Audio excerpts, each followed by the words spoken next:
तो नमस्कार, मैं प्रेम आनंद। मैं आज बिहार पुलिस मध्यस्थ दरोगा एवं अनुमंडल अग्निशमन पदाधिकारी नियुक्ति मुख्य परीक्षा का हर प्रश्न पत्र कराने जा रहा हूँ। ठीक है ना।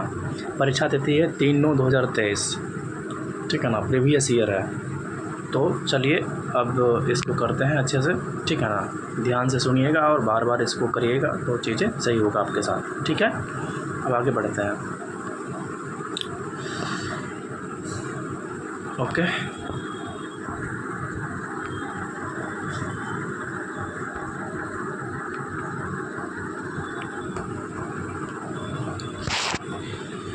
टॉयलेट मैन ऑफ इंडिया किसे कहा जाता है? ठीक है ना, टॉयलेट मैन ऑफ इंडिया किसे कहा जाता है? तो बी नंबर ऑप्शन हो जाएगा। ठीक है ना, बिदेश्वर पाठक को कहा जाता है। ठीक है ना, टॉयलेट मैन ऑफ इंडिया के नाम से बिदेश्वर पाठक को जाना जाता है। इनका जन्म बिहार के वैशाली जिले में 1943 में हुआ था। ठीक है ना, इन्होंने भारत में स्वच्छता और स्वास्थ्य की दशा में सुधार और सामाजिक परिवर्तन हेतु 1970 में सुलभ इंटरनेशनल संस्था की स्थापना की। ठीक है ना, इन्हें 1991 में पद्म भूषण से सम्मानित किया गया। ठीक है ना, इनकी मृत्यु 15 अगस्त 2023 को नई दिल्ली में हो गई। ठीक है ना, मिशन इंद्रधनुष का संबंध किससे है? मिशन इंद्रधनुष का संबंध टीकाकरण से है। ठीक है ना, मिशन इंद्रधनुष का संबंध टीकाकरण से है। ठीक है ना, मिशन इंद्रधनुष अभियान को भारत सरकार के केंद्रीय स्वास्थ्य मंत्रालय द्वारा सभी बच्चों को टीकाकरण के अंतर्गत लाने के लिए 25 दिसंबर 2024 को प्रारंभ किया गया था। ठीक है ना, मिशन इंद्रधनुष में बच्चों को 7 टीके और डिप्थीरिया, काली खांसी, टिटनेस, पोलियो, खसरा, टीबी और हेपेटाइटिस बी लगाने का प्रावधान है। ठीक है, विश्व पर्यावरण दिवस कब मनाया जाता है? विश्व पर्यावरण दिवस 5 जून को मनाया जाता है। ठीक है ना, विश्व पर्यावरण दिवस 5 जून को मनाया जाता है।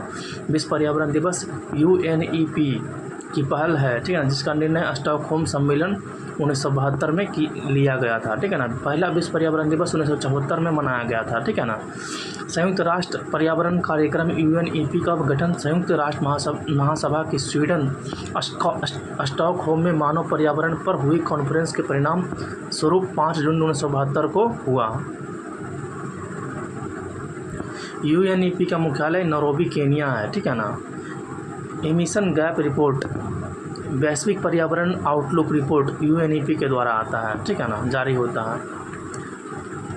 प्रथम पृथ्वी सम्मेलन कहाँ आयोजित किया गया था? प्रथम जो हुआ था रियो डी जेनेरियो में हुआ था पृथ्वी सम्मेलन। प्रथम पृथ्वी सम्मेलन रियो डी जेनेरियो में आयोजित किया गया था। वर्ष 1992 में ब्राज़ील के रियो डी जेनेरियो शहर में पर्यावरण संरक्षण तथा सामाजिक आर्थिक विकास से जुड़ी तत्कालीन समस्याओं का समाधान खोजने के लिए उद्देश्य से पृथ्वी शिखर सम्मेलन आयोजित किया गया था। ठीक है ना, पृथ्वी शिखर सम्मेलन आयोजित किया गया था। ठीक है ना, देखिए इस सम्मेलन में सतत विकास हेतु वैश्विक कार्य योजना एजेंडा 21 को अपनाया गया था। ठीक है ना, रियो 10 जोहान्सबर्ग सम्मेलन वर्ष 2002 में दक्षिण अफ्रीका के जोहान्सबर्ग में आयोजित किया गया था। इसे पृथ्वी सम्मेलन 2002 के नाम से भी जाना जाता है। ठीक ना, रियो 20 सम्मेलन वर्ष 2012 में ब्राज़ील के रियो डी जेनेरियो में आयोजित किया गया था। इस सम्मेलन में हरित अर्थव्यवस्था पर कार्यवाही के लिए भागीदारी पेज की व्यवस्था स्थापना की गई। Kyoto protocol 1997 Japan carbon dioxide में कटौती से संबंधित है। ठीक है ना, 2026 में फीफा विश्व कप कहाँ आयोजित किया जाएगा? 2026 में फीफा विश्व कप कहाँ आयोजित किया जाएगा जी? USA कनाडा में। USA Canada Mexico, USA Canada और मैक्सिको में। ठीक है ना, 2026 में फीफा विश्व कप USA कनाडा मैक्सिको में आयोजित किया जाएगा। ठीक है ना, मस्तिष्क का सबसे बड़ा भाग कौन सा होता है? मस्तिष्क का सबसे बड़ा भाग सेरिब्रम होता है। ठीक है ना,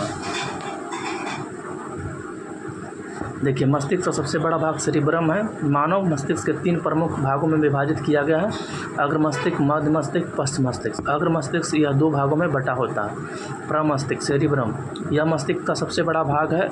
यह संपूर्ण मस्तिष्क का लगभग 2/3 हिस्सा होता है। ठीक है ना, मानव में किसी को सोचने समझने की शक्ति, स्मरण शक्ति, घृणा, प्रेम, भय, अनुभव जैसी क्रियाओं का नियंत्रण और समन्वय प्रमस्तिष्क द्वारा होता है। ठीक है ना, यह मस्तिष्क के अन्य भागों के कार्यों पर भी नियंत्रण रखता है। डायएन्सेफेलॉन, यह अग्र मस्तिष्क का एक भाग है। ठीक है ना, यह अधिक या कम ताप के आभास तथा दर्द व रोने जैसी क्रियाओं का नियंत्रण करता है। मध्य मस्तिष्क यह 2 भागों में बटा होता है। मध्य मस्तिष्क कितने भागों में? 2 भागों में बटा होता है।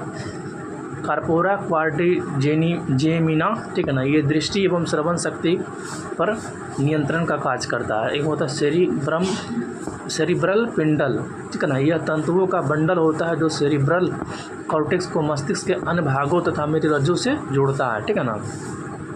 एक होता है मेडुला ऑब्लांगेटा का पिछला भाग मेरुरज्जु बनाता है। मेरुरज्जु का अंतिम सिरा एक पतले सूत्र के रूप में मेरुरज्जु के चारों ओर ड्यूरामेटर, ऑक्नोइड और पाइमेटर का बना आवरण होता है, ठीक है ना।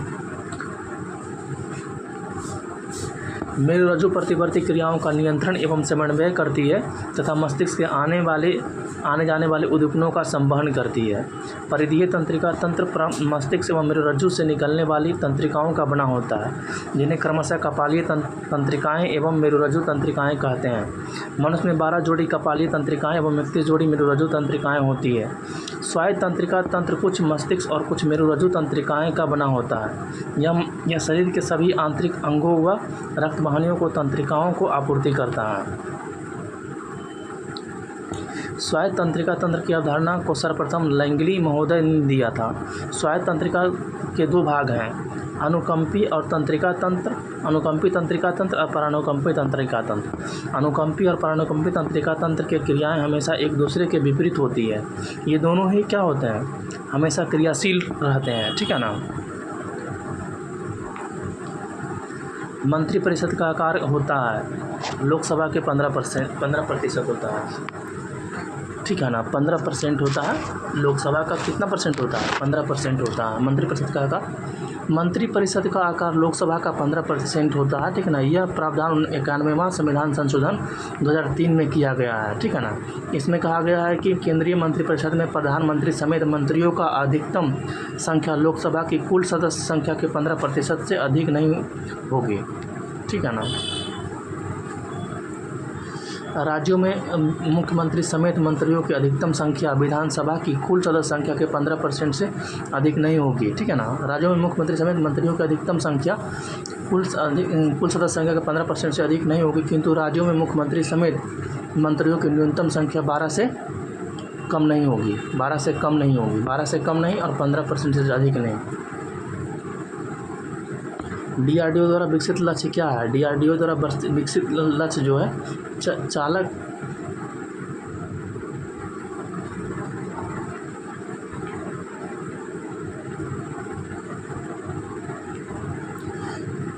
चालक रहित विमान है, ठीक है ना।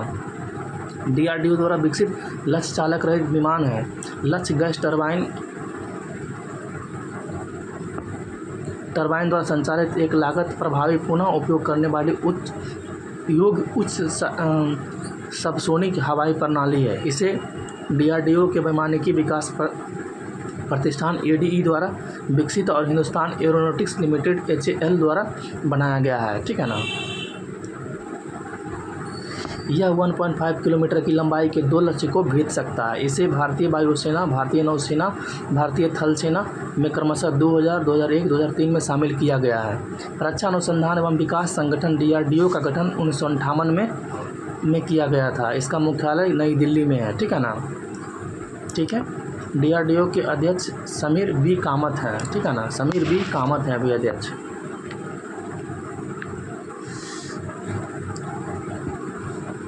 बिहार का सबसे बड़ा ऑक्सबो झील कौन सा है? बिहार का सबसे बड़ा ऑक्सबो झील जो है, एक सेकंड रुक जाइए,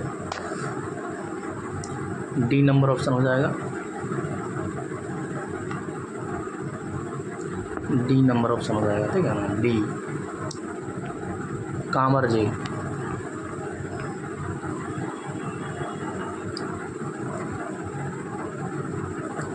बिहार की सबसे बड़ी ऑक्सबो झील गोकुल झील कांवर झील है, ठीक है ना। कांवर झील एशिया की सबसे बड़ी ताजे पानी की गोकुल झील के रूप में जाना जाता है। यह एक सेकंड रुक जाइए।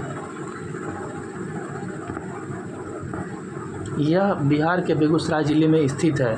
कांवर झील बिहार की पहली और देश की 39वीं रामसर साइट्स है, ठीक है ना। गोगाबिल गोगाबिल पक्षी बिहार कटिहार में है, ठीक है ना। कुशेश्वर पक्षी बिहार दरभंगा में है। गोगाबिल कहाँ है? कटिहार में है। कुशेश्वर कहाँ है? ये बिहार के दरभंगा में है। लैक्टोमीटर किस सिद्धांत पर कार्य करता है? लैक्टोमीटर जो काम करता है आर्किमिडीज के सिद्धांत पर काम करता है। लैक्टोमीटर आर्किमिडीज के सिद्धांत पर कार्य करता है। आर्किमिडीज का सिद्धांत है, जब कोई वस्तु को किसी द्रव में पूर्णतः या अथवा आंशिक रूप से डुबोई जाती है तो उसके भार में आभासी कमी आती है। भार में यह आभासी कमी वस्तु के हटाए द्वारा जल के भार के बराबर होती है, ठीक है ना।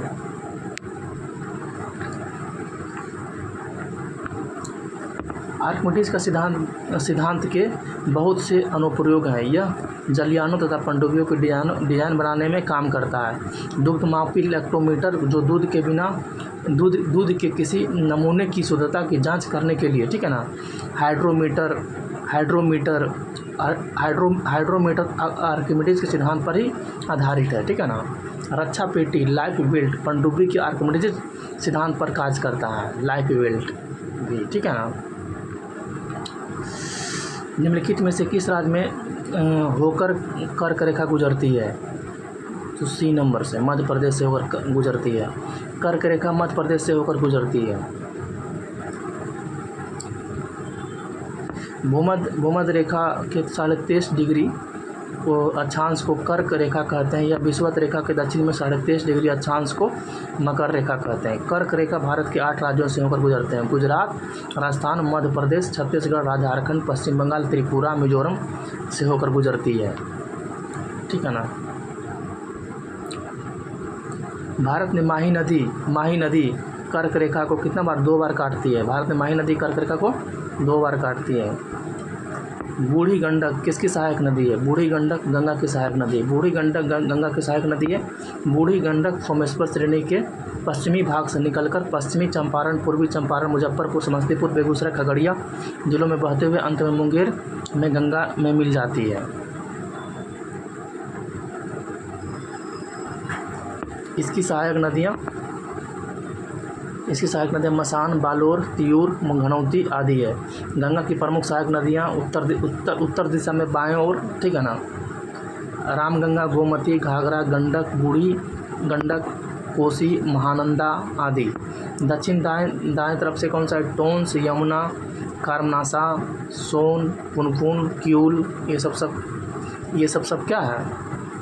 ये दक्षिण की दिशा की दाएं किनारे से, मतलब दक्षिण दिशा से, ठीक है ना। नर्मदा नदी कहाँ से निकलती है? नर्मदा नदी जो निकलती है अमरकंटक से निकलती है, ठीक है ना। नर्मदा नदी अमरकंटक से निकलती है। मध्य प्रदेश में अमरकंटक की पहाड़ी से निकलने के पश्चात यह उत्तर में विंध्यन पर्वत तथा दक्षिण में सतपुड़ा पर्वत के मध्य भ्रंश घाटी से होकर बहते हुए अरब सागर की खंबात की खाड़ी में गिरती है। नर्मदा नदी की लंबाई 1312 किलोमीटर है, ठीक है ना।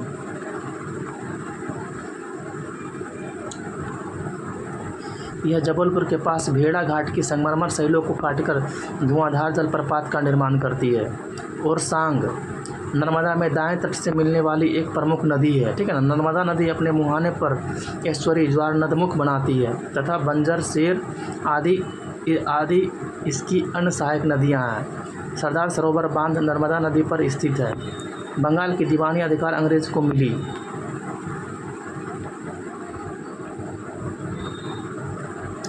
ए नंबर इलाहाबाद की संधि। बंगाल की दीवानी अधिकार अंग्रेजों को इलाहाबाद की संधि के द्वारा प्राप्त हुआ था।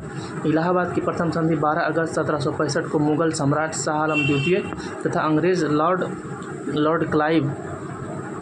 लॉर्ड क्लाइव के मध्य संपन्न हुआ था।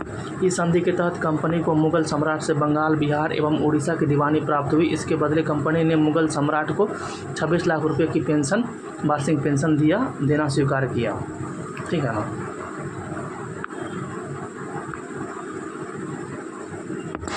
कंपनी ने अवध के नवाब से कड़ा और इलाहाबाद के क्षेत्र को लेकर मुगल सम्राट शाह आलम द्वितीय को दे दिया। इलाहाबाद की द्वितीय संधि 16 अगस्त 1665 को अवध के नवाब सिराजउद्दौला और लॉर्ड क्लाइव के मध्य हुआ, ठीक है ना।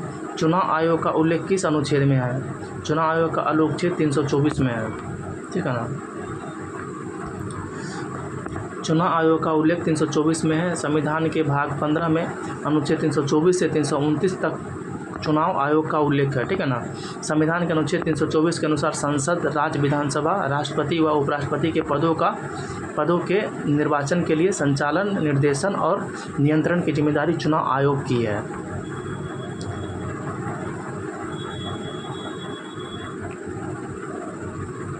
उन्नीस सौ 50 में 15 अक्टूबर 1989 तक निर्वाचन आयोग सदस्यीय निकाय के रूप में कार्य करता था, जिसमें केवल मुख्य निर्वाचन आयुक्त होता था, ठीक ना। 16 अक्टूबर 1989 को राष्ट्रपति को 2 अन्य निर्वाचन आयुक्तों की नियुक्ति किया, ठीक है ना। हालांकि 1990 में उपरोक्त दोनों निर्वाचन आयोग के पद को समाप्त कर दिया गया और स्थिति पहले की तरह हो गई, ठीक है ना।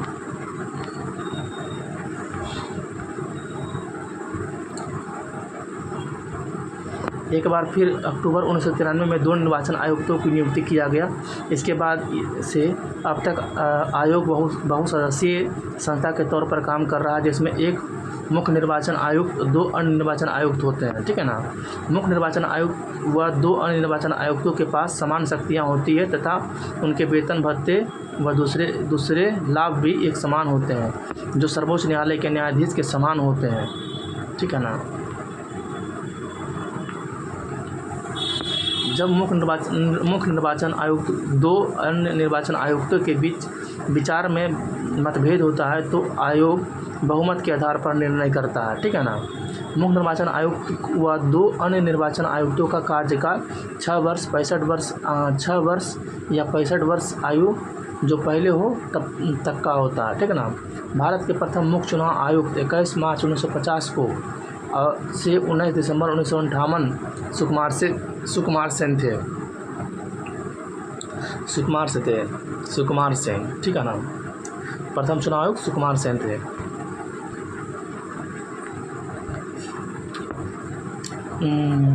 भारत की प्रथम महिला मुख्य चुनाव आयुक्त BS रामा देवी, ठीक है ना। BS रामा देवी 26 नवंबर 1990 से 11 दिसंबर 1990 थी। वर्तमान में मुख्य चुनाव आयुक्त राजीव कुमार, ठीक ना, 25 में है। राज्य सूची के विषय पर संसद कब कानून बनाती है? तो राज्यसभा का 2/3 बहुमत से प्रेरित प्रस्ताव से। राज्य सूची के विषय पर संसद कानून तब बनाती है जब राज्यसभा द्वारा 2/3 बहुमत से प्रस्ताव पारित किया जाता है, ठीक है ना। संविधान में राज्यसभा को 4 विशेष शक्तियाँ प्रदान की गई हैं जो लोकसभा के पास नहीं है। यह संसद जो राज्य सूची अनुच्छेद 249 के विषय पर 2/3 बहुमत से प्रस्ताव पारित करके विधि बनाने हेतु अधिकृत कर सकती है। यह संसद को नई अखिल भारतीय सेवा के सृजन हेतु अधिकृत कर सकती है अनुच्छेद 312 में। केवल राज्यसभा ही उपराष्ट्रपति को हटाने की प्रक्रिया शुरू कर सकते हैं अनुच्छेद 67 में। यदि राष्ट्रपति द्वारा आपातकाल की घोषणा ऐसे समय की जाती है जो लोकसभा भंग की जा चुकी है अथवा लोकसभा का विघटन हो गया है, ठीक ना, तब आपातकाल की घोषणा अकेले राज्यसभा के अनुमोदन पर भी प्रभावी होगी, अनुच्छेद 352, 356 तथा 360, ठीक है ना। संविधान में लोकसभा को निम्नलिखित में से विशेष शक्तियाँ प्रदान की गई है जो राज्यसभा के पास नहीं है। धन विधेयक अनुच्छेद 110 को प्रथम बार सिर्फ लोकसभा में पेश किया गया, राज्यसभा में नहीं, ठीक है ना। राज्यसभा धन विधेयक को अस्वीकृत व संशोधित नहीं कर सकती है। उसे इस विधेयक को सिफारिश या बिना सिफारिश के 14 दिन के भीतर लोकसभा को लौटाना अनिवार्य होता है, ठीक है ना। राज्यसभा सिर्फ बजट पर चर्चा करती है, इसके अनुदान की मांगों पर मतदान नहीं करती है।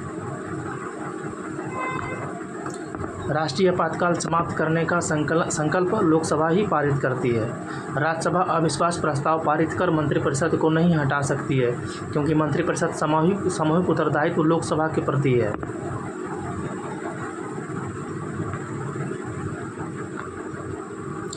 भारत का देशांतरीय विस्तार कितना है? तो भारत का देशांतरीय विस्तार जो है 68 डिग्री 60 मिनट से लेकर करके 97 डिग्री 25 मिनट पूर्व है, ठीक है ना।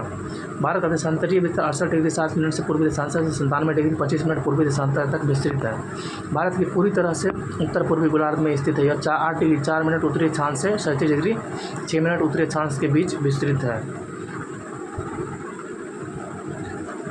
भारत का कुल क्षेत्रफल 32,87,263 वर्ग किलोमीटर है, जो विश्व के कुल भौगोलिक क्षेत्रफल का 2.4% है। भारत की आकृति लगभग चतुष्कोणीय है। इसका उत्तर दक्षिणी विस्तार 3214 किलोमीटर है तथा पूर्व से पश्चिम विस्तार 2933 किलोमीटर है। भारत के तट रेखा की कुल लंबाई द्वीपों सहित 7516.6 किलोमीटर है, ठीक है ना। भारत की स्थलीय सीमा की लंबाई 15,200 किलोमीटर है। भारत की सबसे उत्तरी बिंदु इंदिरा कॉल लद्दाख है, ठीक है ना। भारत की सबसे दक्षिणी बिंदु इंदिरा पॉइंट ग्रेट निकोबार है। भारत की सबसे पश्चिमी बिंदु गुहार मोती गुजरात है। भारत का सबसे पूर्वी बिंदु कुबीथू अरुणाचल प्रदेश है, ठीक है ना। पराबैंगनी किरणों से रक्षा करने वाली परत है, तो स्ट्रेटोस्फियर है, ठीक है ना। समताप मंडल पराबैंगनी किरणों से रक्षा करने वाली परत है। वायुमंडल की संरचना पे आते हैं। तापीय विशेषता के आधार पर वर्गीकरण। क्षोभ मंडल वायुमंडल की सबसे निचली परत को संवहन मंडल, परिवर्तन मंडल अथवा क्षोभ मंडल कहा जाता है, ठीक ना। इसकी औसत ऊंचाई सतह से लगभग 13 किलोमीटर है, ठीक ना। यह ध्रुवों के निकट 8 किलोमीटर है तथा विषुवत रेखा पर 18 किलोमीटर की ऊंचाई पर विस्तृत है, ठीक है ना। क्षोभ मंडल में मौसम संबंधी सभी घटनाएं तथा बाष्पीकरण, संघनन, बरसन, कोहरा, बादल, तड़ित झंझा, चक्रवात आदि घटित होते हैं इसी में, ठीक है ना।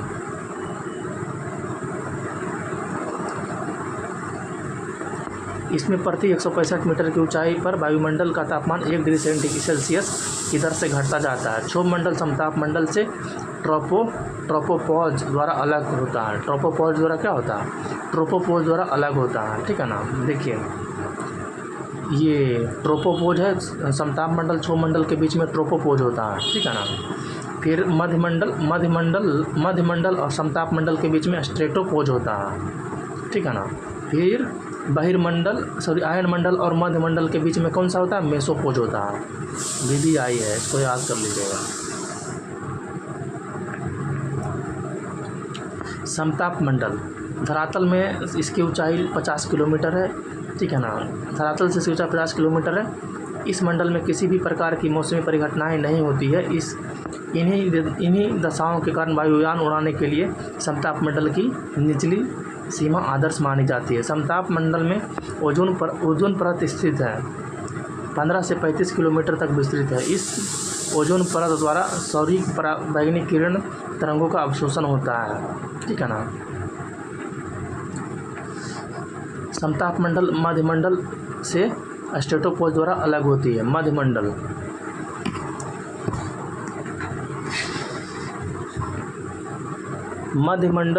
मंडल का विस्तार सागर तल से 50 से 80 किलोमीटर की ऊंचाई के मध्य है, ठीक है ना। मध्य मंडल आयन मंडल से मेसोपॉज द्वारा अलग होता है, ठीक है ना। आयन मंडल का विस्तार 80 से 400 किलोमीटर के मध्य है। कुछ स्रोतों में इसका विस्तार 640 किलोमीटर तक माना जाता है, ठीक है ना।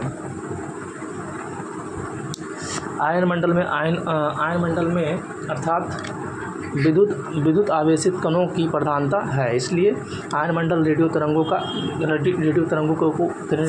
को परावर्तित करके संचार व्यवस्था को संभव बनाता है, ठीक है ना। एक सेकंड रुक जाइए।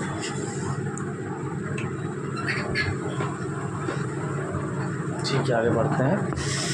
बहिर्मंडल जो है यह मंडल वायुमंडल का सबसे ऊपरी संस्तर है, ठीक है ना। यह आयन मंडल के ऊपर से शुरू होकर सुदूर अंतरिक्ष में विलीन हो जाता है, ठीक है ना।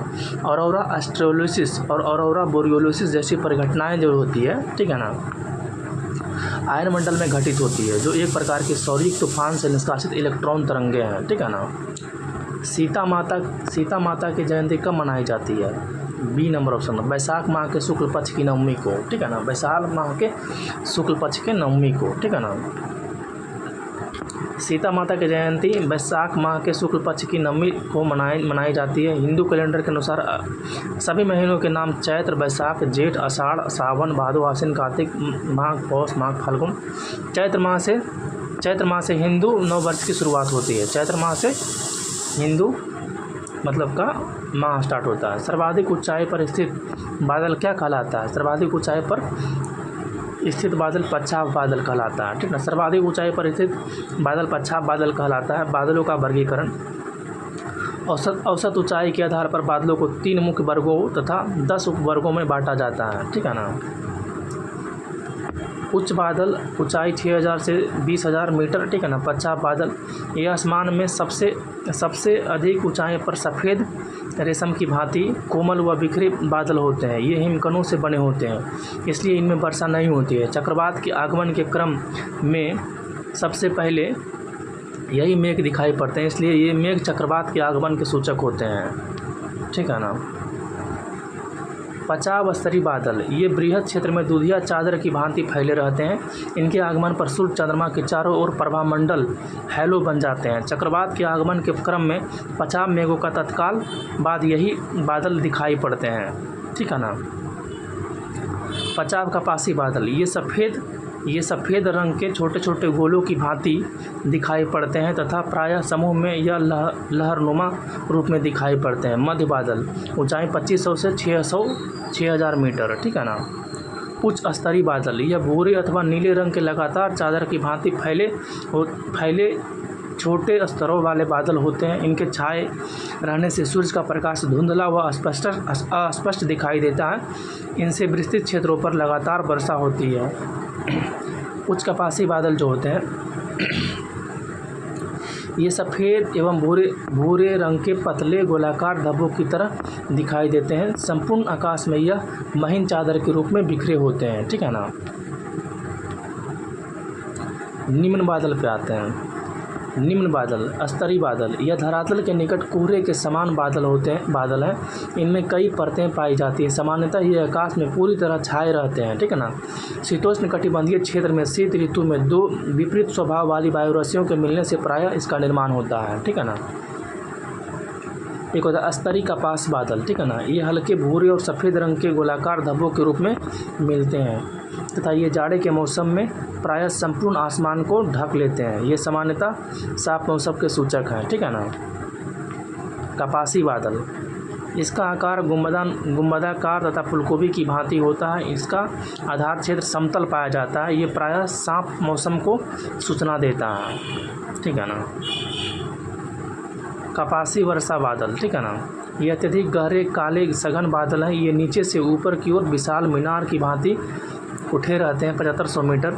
इन बादलों से भारी वर्षा, ओला, तड़ित और झंझा आदि उत्पन्न होते हैं। शीतोष्ण कटिबंधीय चक्रवातों में शीत बतावरों के सहारे मुख्यतः इन्हीं बादलों से वर्षा होती है, ठीक है ना।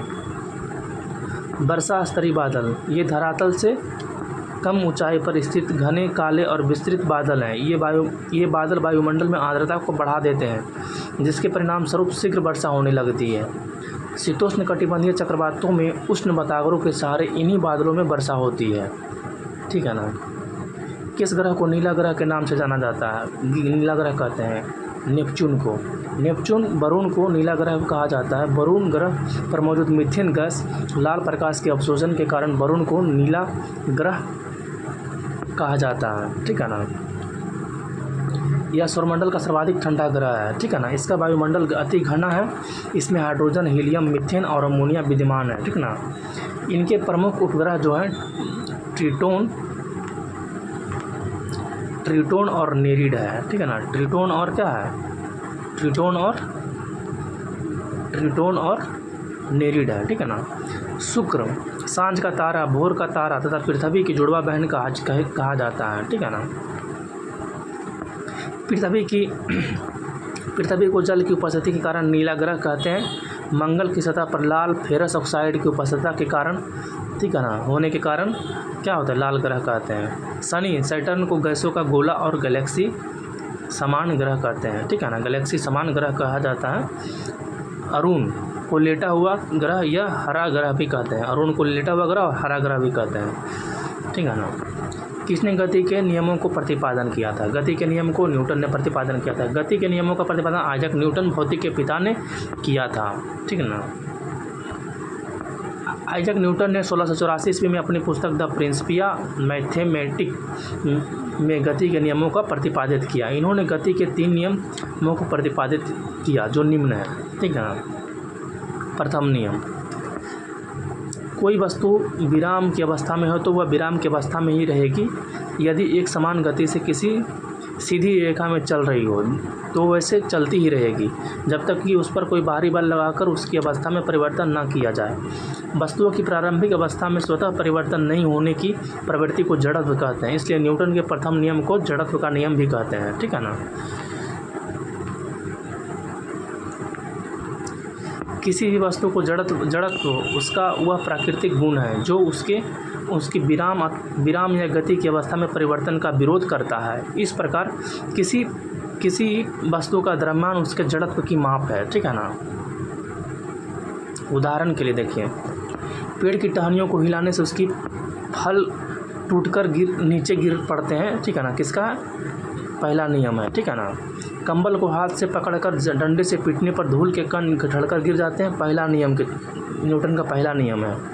गोली मारने से कांच में गोल छेद हो जाता है, परंतु पत्थर मारने पर टुकड़े टुकड़े हो जाते हैं, न्यूटन का पहला नियम है, ठीक है ना। न्यूटन का पहला नियम है। रुकी हुई गाड़ी की अचानक चल पड़ने से उसमें बैठे यात्री पीछे की ओर झुक जाते हैं, चलती हुई गाड़ी के अचानक रुकने पर उसमें बैठे यात्री आगे की ओर झुक जाते हैं। किसका कौन नियम है? तो पहला नियम के अंतर्गत आता है। कांच वाला भी पहला नियम के अंतर्गत आता है, टूट जाता है।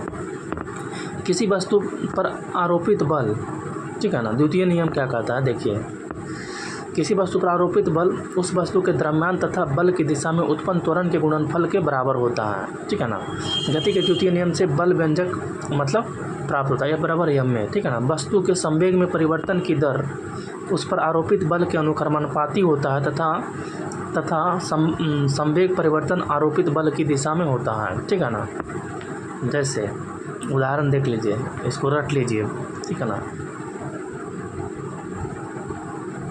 देखिए, क्रिकेट खिलाड़ी तेज़ी से आती हुई कैच करते समय अपने हाथों को गेंद की वेग की दिशा में गतिमान कर लेता है ताकि चोट ना लगे, ठीक है ना। समान वेग से आती हुई क्रिकेट गेंद एवं टेनिस गेंद में से टेनिस गेंद को कैच करना आसान होता है, ठीक है ना। ये द्वितीय नियम के अकॉर्डिंग है, ये भी द्वितीय नियम के अकॉर्डिंग। गद्दा या मिट्टी के फर्श पर गिरने पर सीमेंट से बनी फर्श पर गिरने की तुलना में कम चोट लगती है, ये भी द्वितीय नियम के अकॉर्डिंग आता है, ठीक है ना।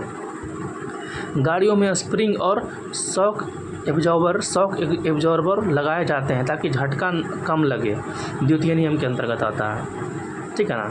अधिक गहराई तक कील को गाड़ने के लिए भारी हथौड़े का उपयोग किया जाता है, ये भी द्वितीय नियम के अकॉर्डिंग आता है। तृतीय नियम में क्या कहता है जी,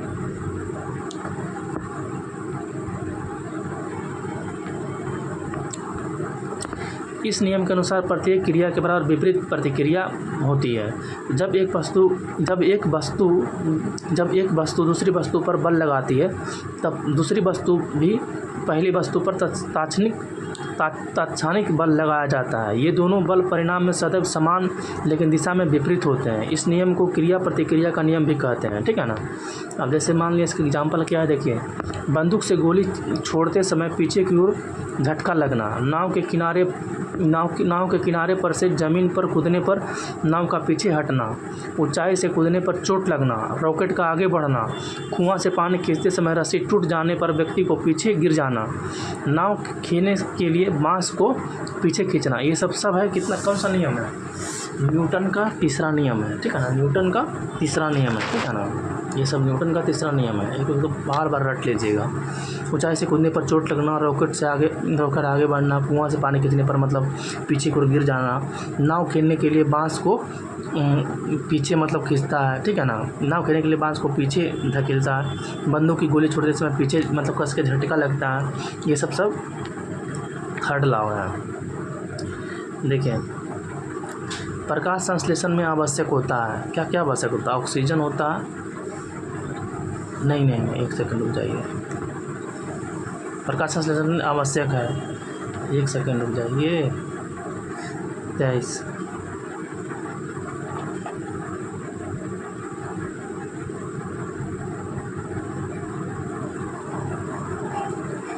ठीक है ना।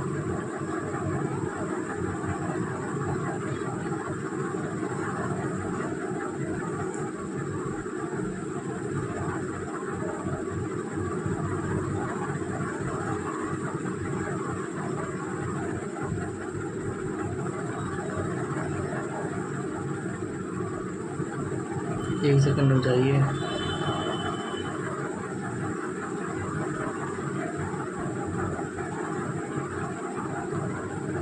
ऑक्सीजन क्लोरेला क्लोरोफिल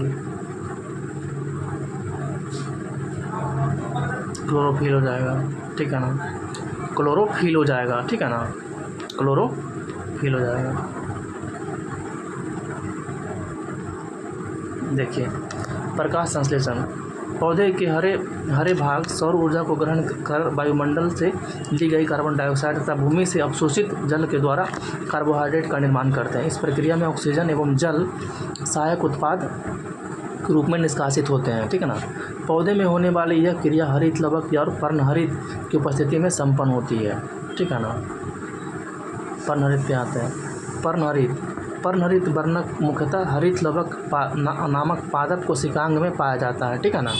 पौधे की जिन कोशिकाओं में पर्णहरित उपस्थित होता है केवल वे ही प्रकाश संश्लेषण क्रिया कर पाती हैं, ठीक है ना। पौधे में पर्णहरित प्रायः हरी पत्तियों में पाया जाता है, इस कारण पत्तियों को पौधे का प्रकाश संश्लेषण अंग कहा जाता है, ठीक है ना। पर्णहरित के केंद्र में मैग्नीशियम पाया जाता है। पर्णहरित के केंद्र में क्या पाया जाता है? मैग्नीशियम पाया जाता है। प्रकाश संश्लेषण एक जटिल अभिक्रिया है जो 2 चरणों में संपन्न होती है। प्रकाश अभिक्रिया लाइट रिएक्शन, यह अभिक्रिया प्रकाश की उपस्थिति में हरित लवक के गिरना वाले भाग में होता है, ठीक है ना। इस अभिक्रिया की खोज हील नामक वैज्ञानिक ने किया था, जिसके कारण इसे हील अभिक्रिया भी कहते हैं, ठीक है ना। प्रकाश संश्लेषण के प्रकाश अभिक्रिया NADPH2 एवं ATP के निर्माण होता है, ठीक है ना। NADPH2 और ATP का निर्माण होता है। NADPH2 और ATP का प्रयोग प्रकाश संश्लेषण की दूसरी अवस्था या अप्रकाशिक अभिक्रिया रिएक्शन में होता है, ठीक है ना। अप्रकाशिक अभिक्रिया पे आते हैं। अप्रकाशिक अभिक्रिया जो है, इसे अप्रकाशिक अभिक्रिया इसलिए नहीं कहते हैं कि ये अंधेरे प्रकाश की अनुपस्थिति में होता है, बल्कि इसलिए कहते हैं कि इस अभिक्रिया हेतु प्रकाश की ज़रूरत नहीं होती है, ठीक है ना। प्रकाश की ज़रूरत नहीं होती है।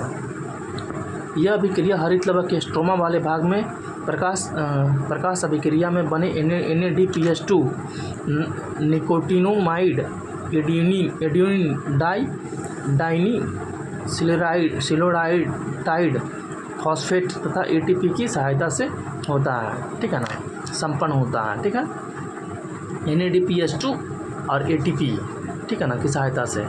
इस अभिक्रिया का पूर्ण एवं विस्तार अध्ययन मेल्विन कैल्विन ने किया था, ठीक है ना। मेल्विन कैल्विन ने किया था अप्रकाशिक अभिक्रिया का मतलब पूर्ण विस्तार, ठीक है ना। शैवाल और हाइड्रीला, ठीक है ना, शैवाल और हाइड्रीला जो प्रायः जल में मिलते हैं।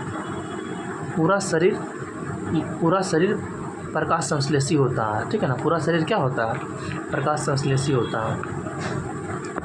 प्राकृतिक सफाई कर्मी किसे माना जाता है? किसे कहा जाता है? अपघटक को कहा जाता है। अपघटक की प्राकृतिक सफाई कर्मी कहा जाता है। अपघटक पौधे तथा उपभोक्ता के मृत शरीर में अपना भोजन प्राप्त करने के साथ साथ जटिल कार्बनिक यौगिकों का साधारण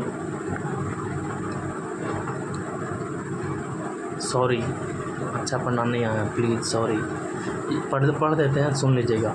यौगिकों को अपघटित करते हैं, इस कारण इसे प्राकृतिक सफाई कर्मी कहा जाता है, ठीक है ना। अपघटित वर्गों के अंतर्गत मुख्यतः जीवाणु व कवक आते हैं, ठीक है ना।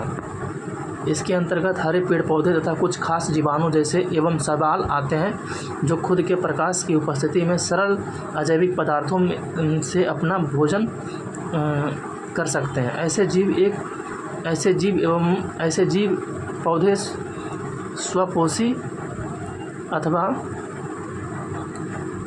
परपोषी स्वपोषी उत्पादक कहलाते हैं, ठीक है ना। स्मरणीय परिस्थितियाँ तंत्र में, ठीक है ना, उत्पादक प्रायः जड़ युक्त पौधे पता नहीं अजीब सा हो गया है।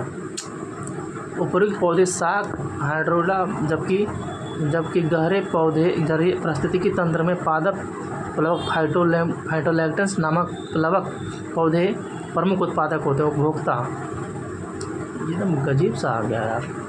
प्राथमिक उपभोक्ता वह उपभोक्ता जो अपने भोजन के लिए पौधे पर निर्भर रहते हैं, प्राथमिक उपभोक्ता या शाक बच्ची कहलाते हैं। जैसे बकरी, खरगोश, ऊँट, ये सब प्राथमिक में आते हैं। द्वितीयक उपभोक्ता में आते हैं वो उपभोक्ता जो पोषण के लिए शाक बच्ची प्राणियों पर निर्भर रहते हैं, जैसे सांप, भेड़िया आदि पर रहते हैं, द्वितीयक में आ जाते हैं, ठीक है ना।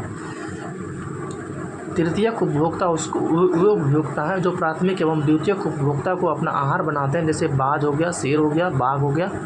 पारिस्थितिकी तंत्र के घटक, ठीक है ना, पारिस्थितिकी तंत्र के घटक क्या आते हैं? जैविक घटक। जैविक घटक में हो गया उत्पादक, हो गया उपभोक्ता, हो गया और अपघटक हो गया। अजैविक घटक में हो गया भौतिक कारक, ठीक है ना, 3 गो, कार्बनिक कारक और कार्बनिक कारक। भौतिक कारक में तापमान, आर्द्रता, प्रकाश, वायुमंडलीय दाब आदि। अकार्बनिक कारक में जल, वायुमंडलीय गैस, मिट्टी, खनिज आदि। कार्बनिक कारक में प्रोटीन, कार्बोहाइड्रेट, वसा आदि, ठीक है ना। पंचायती राज व्यवस्था किस संविधान संशोधन से संबंधित है? तो 78वां संविधान संशोधन से संबंधित है, ठीक है ना। पंचायती राज व्यवस्था 73वें संविधान संशोधन से संबंधित है। 78वें संविधान संशोधन से संबंधित है। एक सेकंड रुक जाइए, सॉरी 73वां होगा, 73वां संविधान संशोधन होगा, सॉरी। पंचायती राज व्यवस्था 73वां संविधान संशोधन से संबंधित है, ठीक है ना। पंचायती राज व्यवस्था 73वां संविधान संशोधन से संबंधित है। 73वां संविधान संशोधन अधिनियम 1992 में पारित हुआ था। 73वां संविधान संशोधन अधिनियम ने पंचायती राज संस्थाओं को संवैधानिक दर्जा प्रदान किया। इस अधिनियम ने संविधान में एक नया भाग 9 सम्मिलित किया, इसे पंचायत नाम दिया गया, ठीक है ना। भाग 9 में अनुच्छेद 243 से 243 तक प्रावधान सम्मिलित किए गए हैं। 73वां संविधान संशोधन अधिनियम द्वारा संविधान में 11वीं अनुसूची भी जोड़ा गया है, ठीक है ना। इस सूची में पंचायतों की 29 कार्यकारी विषय वस्तुएं हैं। निम्नलिखित समितियों का संबंध पंचायती राज से है, ठीक है ना।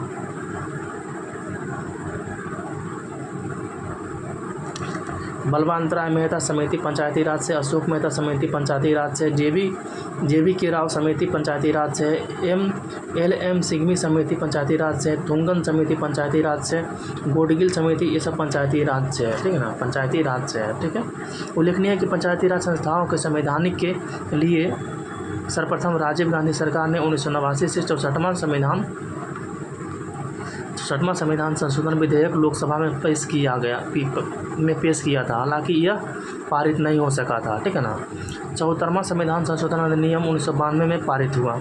74वां संविधान संशोधन अधिनियम ने संविधान में भाग 9 के क को जोड़ा, साथ ही 12वीं अनुसूची को भी जोड़ा, ठीक है ना। और इस प्रकार इस अधिनियम ने नगरपालिकाओं, शहरी स्थानीय स्वशासन को संवैधानिक दर्जा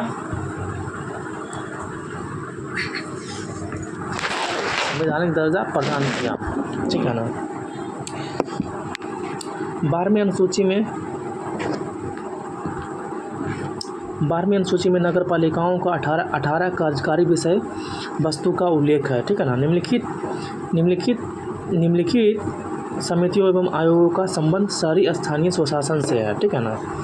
कौन कौन सा है जी? 1949 से 51 स्थानीय वित्तीय जांच समिति, ठीक है ना।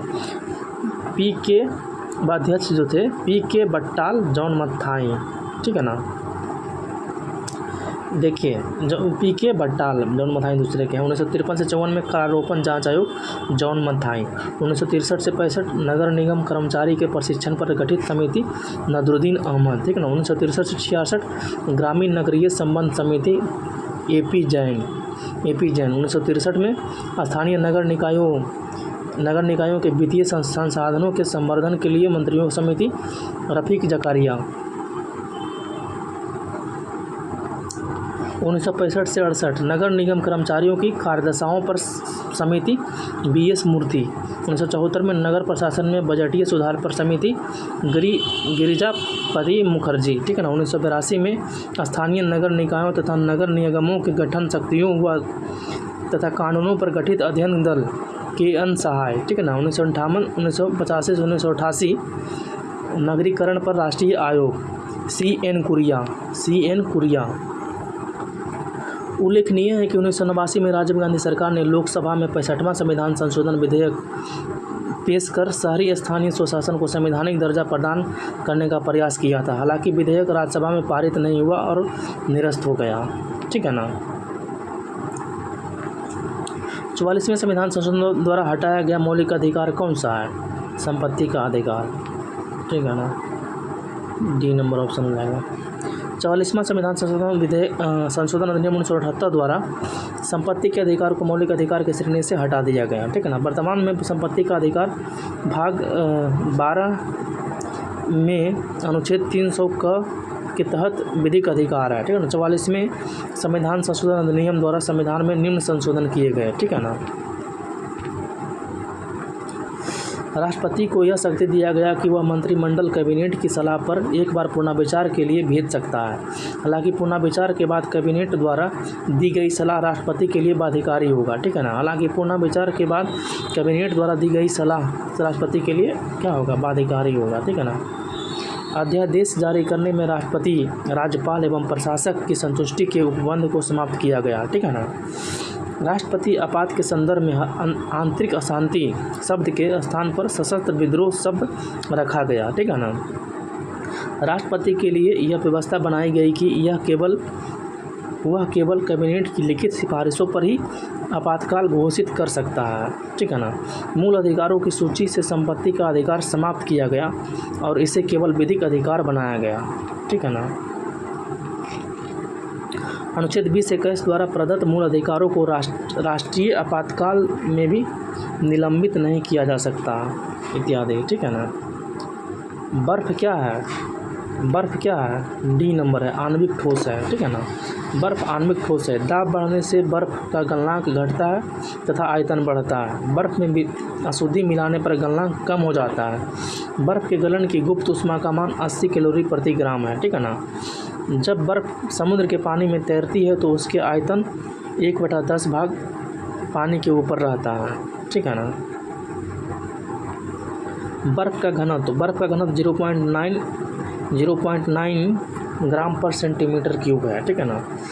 जब किसी पानी भरे पात्र में बर्फ़ तैर रही होती है तब बर्फ़ के पिघल जाने पर पात्र में पानी का जल अपरिवर्तित रहता है। जल का आयतन 0 डिग्री सेंटीग्रेड से 4 डिग्री सेंटीग्रेड तक गर्म करने पर घटता है तथा 4 डिग्री सेंटीग्रेड के बाद आयतन बढ़ता है। जल का घनत्व 4 डिग्री सेंटीग्रेड पर क्या होता है? सबसे अधिक होता है। सर्वोच्चता का सिद्धांत के प्रतिपादक कौन थे? सर्वोच्चता के सिद्धांत के प्रतिपादक लॉर्ड हेस्टिंग्स थे। सर्वोच्चता के सिद्धांत के प्रतिपादक लॉर्ड हेस्टिंग्स थे, ठीक है ना। सर्वोच्चता के सिद्धांत से तात्पर्य ईस्ट इंडिया कंपनी की सर्वोच्चता से है, ठीक है ना। इसमें कहा गया है कि कंपनी की शक्ति भारतीय राज्यों की तुलना में अधिक है, ठीक है ना। लॉर्ड हेस्टिंग्स 1813 से 23 में रहे। आंग्ल नेपाल युद्ध 1814 से 16 में चला। सुगौली की संधि के तहत 1816 में समाप्त हो गया। सुगौली की संधि के बाद लॉर्ड हेस्टिंग्स को मार्क्वेस ऑफ हेस्टिंग्स की उपाधि दी गई, ठीक है ना। मार्क्वेस ऑफ हेस्टिंग्स की उपाधि दी गई, ठीक है ना।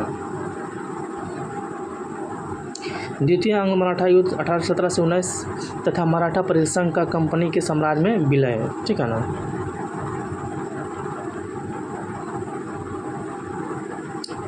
रैयतवाड़ी बंदोबस्त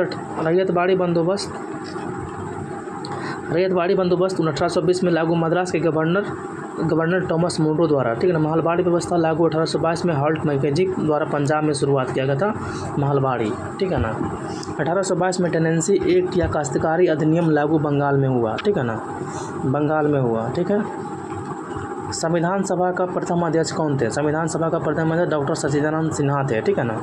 संविधान सभा के प्रथम अध्यक्ष डॉक्टर सच्चिदानंद सिन्हा थे। कैबिनेट मिशन की संस्तुति के आधार पर भारतीय संविधान की निर्माण करने वाली संविधान सभा के गठन हेतु चुनाव जुलाई 1946 में हुआ, ठीक है ना। 9 दिसंबर 1946 को संविधान सभा की प्रथम बैठक नई दिल्ली में हुई, ठीक है ना। इस बैठक में सभी बुजुर्ग सदस्य डॉक्टर सच्चिदानंद सिन्हा को सभा का अस्थायी अध्यक्ष चुना गया, ठीक है ना। 11 दिसंबर 1946 को डॉक्टर राजेंद्र प्रसाद संविधान सभा के अस्थायी अध्यक्ष निर्वाचित हुए, ठीक है ना। संविधान निर्माण की प्रक्रिया में कुल 2 वर्ष 11 महीना 18 दिन मतलब लगा था, ठीक है ना। ठीक है। संविधान के प्रारूप पर 114 दिन तक का कितना चला था? बहस चला था, ठीक है ना। मूल संविधान में 22 भाग 395 अनुच्छेद और 8 अनुसूचियाँ थी, ठीक है ना। भारतीय संविधान की प्रमुख समितियों एवं उनके अध्यक्ष। संचालन समिति के अध्यक्ष डॉक्टर राजेंद्र प्रसाद। संघीय संविधान समिति के पंडित जवाहरलाल नेहरू थे। प्रांतीय संविधान समिति के सरदार वल्लभ भाई पटेल थे। प्रारूप समिति के डॉक्टर भीमराव अम्बेडकर थे। संघ शक्ति समिति के पंडित जवाहरलाल नेहरू थे। मौलिक अधिकारों एवं अल्पसंख्यकों संबंधी परामर्श समिति सरदार वल्लभ भाई पटेल थे। ठीक है ना। राष्ट्रध्वज संबंधी तदर्थ समिति डॉक्टर राजेंद्र प्रसाद थे। ठीक है ना। निम्नलिखित में से कौन सी पुस्तक महात्मा गांधी से संबंधित है? तो यंग इंडिया किससे संबंधित है? महात्मा गांधी से संबंधित। यंग इंडिया महात्मा गांधी से संबंधित है। महात्मा गांधी से संबंधित पत्र पत्रिकाएं एवं पुस्तकें महात्मा गांधी से संबंधित जो है पढ़ रहे हैं। Young India Mahatma Gandhi, Harijan Mahatma Gandhi, Navjivan Mahatma Gandhi, Hind Swaraj Mahatma Gandhi, my experiment with truth Mahatma Gandhi, ethical religion Mahatma Gandhi, pathway to God Mahatma Gandhi. Mahatma Gandhi से संबंधित मतलब संस्थाएं: नटाल इंडियन कांग्रेस 1894 में, फिनिक्स आश्रम 1904 में, टॉल्स्टॉय फार्म 1910 में, हरिजन सेवक संघ 1932 में। ठीक है ना। ये सबको अच्छे से याद करिए। लघु पतन के समय, ठीक है ना, लघु पतन के समय परिपथ में क्या होता है? तो सी नंबर होता है, धारा का मान बढ़ जाता है। ठीक है ना। लघु पतन शॉर्ट सर्किट में क्या होता है कि समय परिपथ में धारा का मान बढ़ जाता है। अतिभारण ओवरलोडिंग तथा लघु पतन शॉर्ट सर्किटिंग से बचाव हेतु फ्यूज का उपयोग किया जाता है। अच्छे फ्यूज तार टीन के बने होते हैं। सस्ता फ्यूज शीशा और टीन, शीशा 70%, टीन 63% के मिश्र धातुओं का बना होता है। इसका गलनांक कम होता है। ठीक है ना। विद्युत फ्यूज यह सदैव परिपथ के साथ श्रेणी क्रम में जोड़ा जाता है। आजकल फ्यूज के स्थान पर लघु परिपथ विच्छेदक, ठीक है ना, मिनीमेचर सर्किट ब्रेकर MCB का प्रयोग किया जाता है। ठीक है ना। घरों में दी जाने वाली विद्युत 220 वोल्ट की प्रत्यावर्ती AC धारा होती है। ठीक है ना। 220 वोल्ट की प्रत्यावर्ती धारा होती है। ठीक है ना।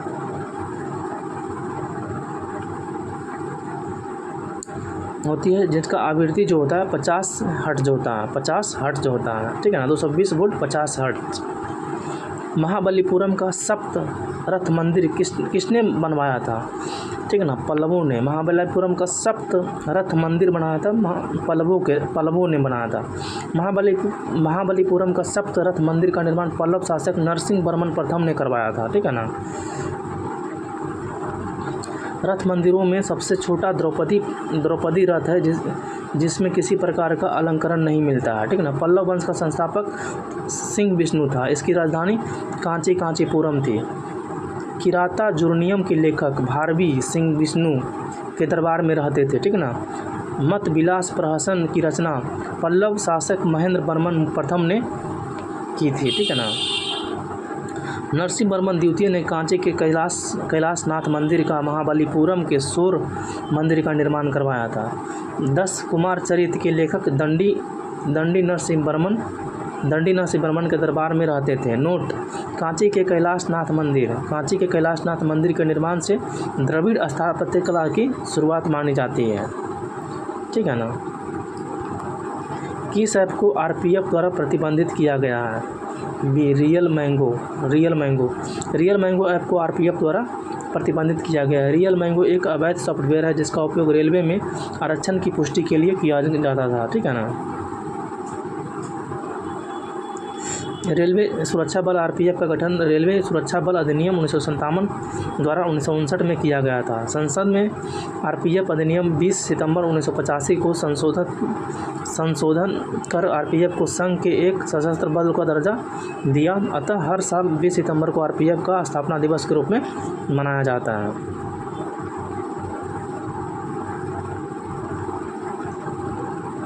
2011 की जनगणना के अनुसार भारत की साक्षरता दर कितनी है? 73% है। साक्षरता दर 73% है। 2011 की जनगणना के अनुसार भारत की साक्षरता दर 73% है। अंतिम आंकड़ों के अनुसार 74 है। 2011 की जनगणना के अनुसार, ठीक है ना, भारत की पुरुष साक्षरता दर 82.14 था। ठीक है ना। भारत की महिला साक्षरता का दर 65.46 था। भारत का लिंगानुपात 943 था। भारत का शिशु लिंगानुपात 919 था। ठीक है ना। भारत की जनसंख्या का घनत्व 382 व्यक्ति प्रति वर्ग किलोमीटर था। बिहार की साक्षरता 61.8% था, ठीक है ना। बिहार की पुरुष साक्षरता 71.2% था। बिहार की महिला का साक्षरता 51.5% था, ठीक है ना। बिहार का लिंगानुपात 918 था। बिहार के शिशु लिंगानुपात 935 था। बिहार की जनसंख्या का घनत्व 1106 व्यक्ति प्रति वर्ग किलोमीटर था, ठीक है ना। सर्वाधिक ऊंचाई पर स्थित मतदान केंद्र तसीगंग किस राज्य में है? हिमाचल प्रदेश में। तसीगंग कहाँ है? हिमाचल प्रदेश में। हिमाचल प्रदेश में है। सर्वाधिक ऊंचाई पर स्थित मतदान केंद्र तसीगंग हिमाचल प्रदेश में राज्य में स्थित है। 2023 के कर्नाटक विधानसभा चुनाव में पहली बार वोट फ्रॉम होम का विकल्प प्रदान किया गया। Vote from home. वर्तमान में भारत के मुख्य निर्वाचन आयुक्त राजीव कुमार 25वां है। वर्तमान में बिहार के मुख्य निर्वाचन अधिकारी HR श्रीनिवास हैं, ठीक है ना। रानी दुर्गावती कहाँ की शासिका थी? रानी दुर्गावती गोंडवाना की शासिका थी, ठीक है ना। रानी दुर्गावती गोंडवाना की शासिका थी। रानी दुर्गावती का जन्म 5 अक्टूबर 1524 ईस्वी को बांदा में प्रसिद्ध राजपूत चंदेल सम्राट कीरत राय के परिवार में हुआ था, ठीक है ना। रानी दुर्गावती को बचपन से ही तीरंदाजी, तलवारबाजी और दुर्गा बहुत शौक था, ठीक है ना। रानी दुर्गावती का विवाह 1542 में गढ़क टंडा गोंडवाना के शासक दलपत शाह से हुआ। सन 1550 ईस्वी में राजा दलपत शाह की मृत्यु हो गई। रानी दुर्गावती पति की मृत्यु के बाद अपने पुत्र वीर नारायण को राजगद्दी पर बैठाकर खुद राज्य की शासिका बन गई, ठीक है ना। खुद शासिका बन गई, ठीक है ना। अकबर के काल में गोंडवाना पर विजय अभियान आसफ खान के नेतृत्व में शुरू हुआ, क्योंकि अकबर उस समय उज्बेकों के विद्रोह का सामना कर रहा था। 1564 में दुर्गावती को युद्ध में पराजित कर दिया गया। 1564 में दुर्गावती को युद्ध में पराजित किया गया। बाद में इस राज्य को अकबर ने इसी राजवंश से संबंधित चंद्रशाह को सौंप दिया। चंद्रशाह को क्या कर दिया? सौंप दिया, ठीक है ना। निम्नलिखित में से कौन सा रोग बैक्टीरिया जनित है? बैक्टीरिया जनित जो है टाइफाइड है, ठीक है ना। कौन सा रोग है? टाइफाइड है। Option number C. बैक्टीरिया जनित रोग निम्न है, ठीक है ना। कोढ़ है, हैजा है, डिप्थीरिया है, निमोनिया है, टिटेनस है, गोनोरिया है, प्लेग है, क्षय है, सिफिलिस है, ठीक है ना। ये सब बैक्टीरिया जनित रोग हैं, ठीक है ना। बैक्टीरिया जनित रोग हैं। विषाणु जनित रोग पे आते हैं। हेपेटाइटिस है विषाणु जनित, चेचक है विषाणु जनित, खसरा विषाणु जनित, रेबीज विषाणु जनित, हर्पिज विषाणु जनित, डेंगू ज्वर विषाणु जनित, इन्फ्लुएंजा भी है, ठीक है ना। एड्स, पोलियो, ये सब विषाणु जनित रोग हैं, ठीक है ना। अब आते हैं कवक जनित रोग, ठीक है ना। निम्न है। एथलीट फुट कवक से होता है, दाद कवक से होता है, खाज कवक से होता है, और मदरा फुट भी बोलेगा। एथलीट फुट और मदरा फुट दोनों किससे हैं? कवक से हैं, ठीक है ना। कोविड-19 एक श्वसन आधारित रोग है जो कोरोना वायरस विषाणु द्वारा होता है। विटामिन की कमी से होने वाला रोग, ठीक है ना। विटामिन ए की कमी से रतौंधी, जीरोथैल्मिया, ठीक है ना। जीरोथैल्मिया। विटामिन B1 से बेरी, विटामिन B3 से ये पेलाग्रा होता है, विटामिन B11 से पेचिस हो जाता है, विटामिन D से रिकेटस हो जाता है, विटामिन K से होम्योफीलिया हो जाता है। विटामिन K से कौन सा हो जाता है? होमोफीलिया हो जाता है। पाटलिपुत्रा के संस्थापक कौन थे? तो बी नंबर उदयन थे। पाटलिपुत्रा के संस्थापक उदयन थे। उदयन हर्यक वंश का शासक था। हर्यक वंश का संस्थापक बिंबिसार था, ठीक है ना। बिंबिसार का पुत्र अजातशत्रु तथा अजातशत्रु का पुत्र उदयन था, जो 460 ईस्वी पूर्व में मगध की गद्दी पर बैठा, ठीक है ना। उदयन ने पाटलिपुत्र को मगध की राजधानी बनाया। पूर्व में राजधानी राजगिरी थी। उसने पटना में गंगा एवं सोन के संगम पर एक किला भी बनवाया, ठीक है ना। ग्लूकोज का सूत्र क्या है? ग्लूकोज का सूत्र जो है, ग्लूकोज का जो C6H12 सॉरी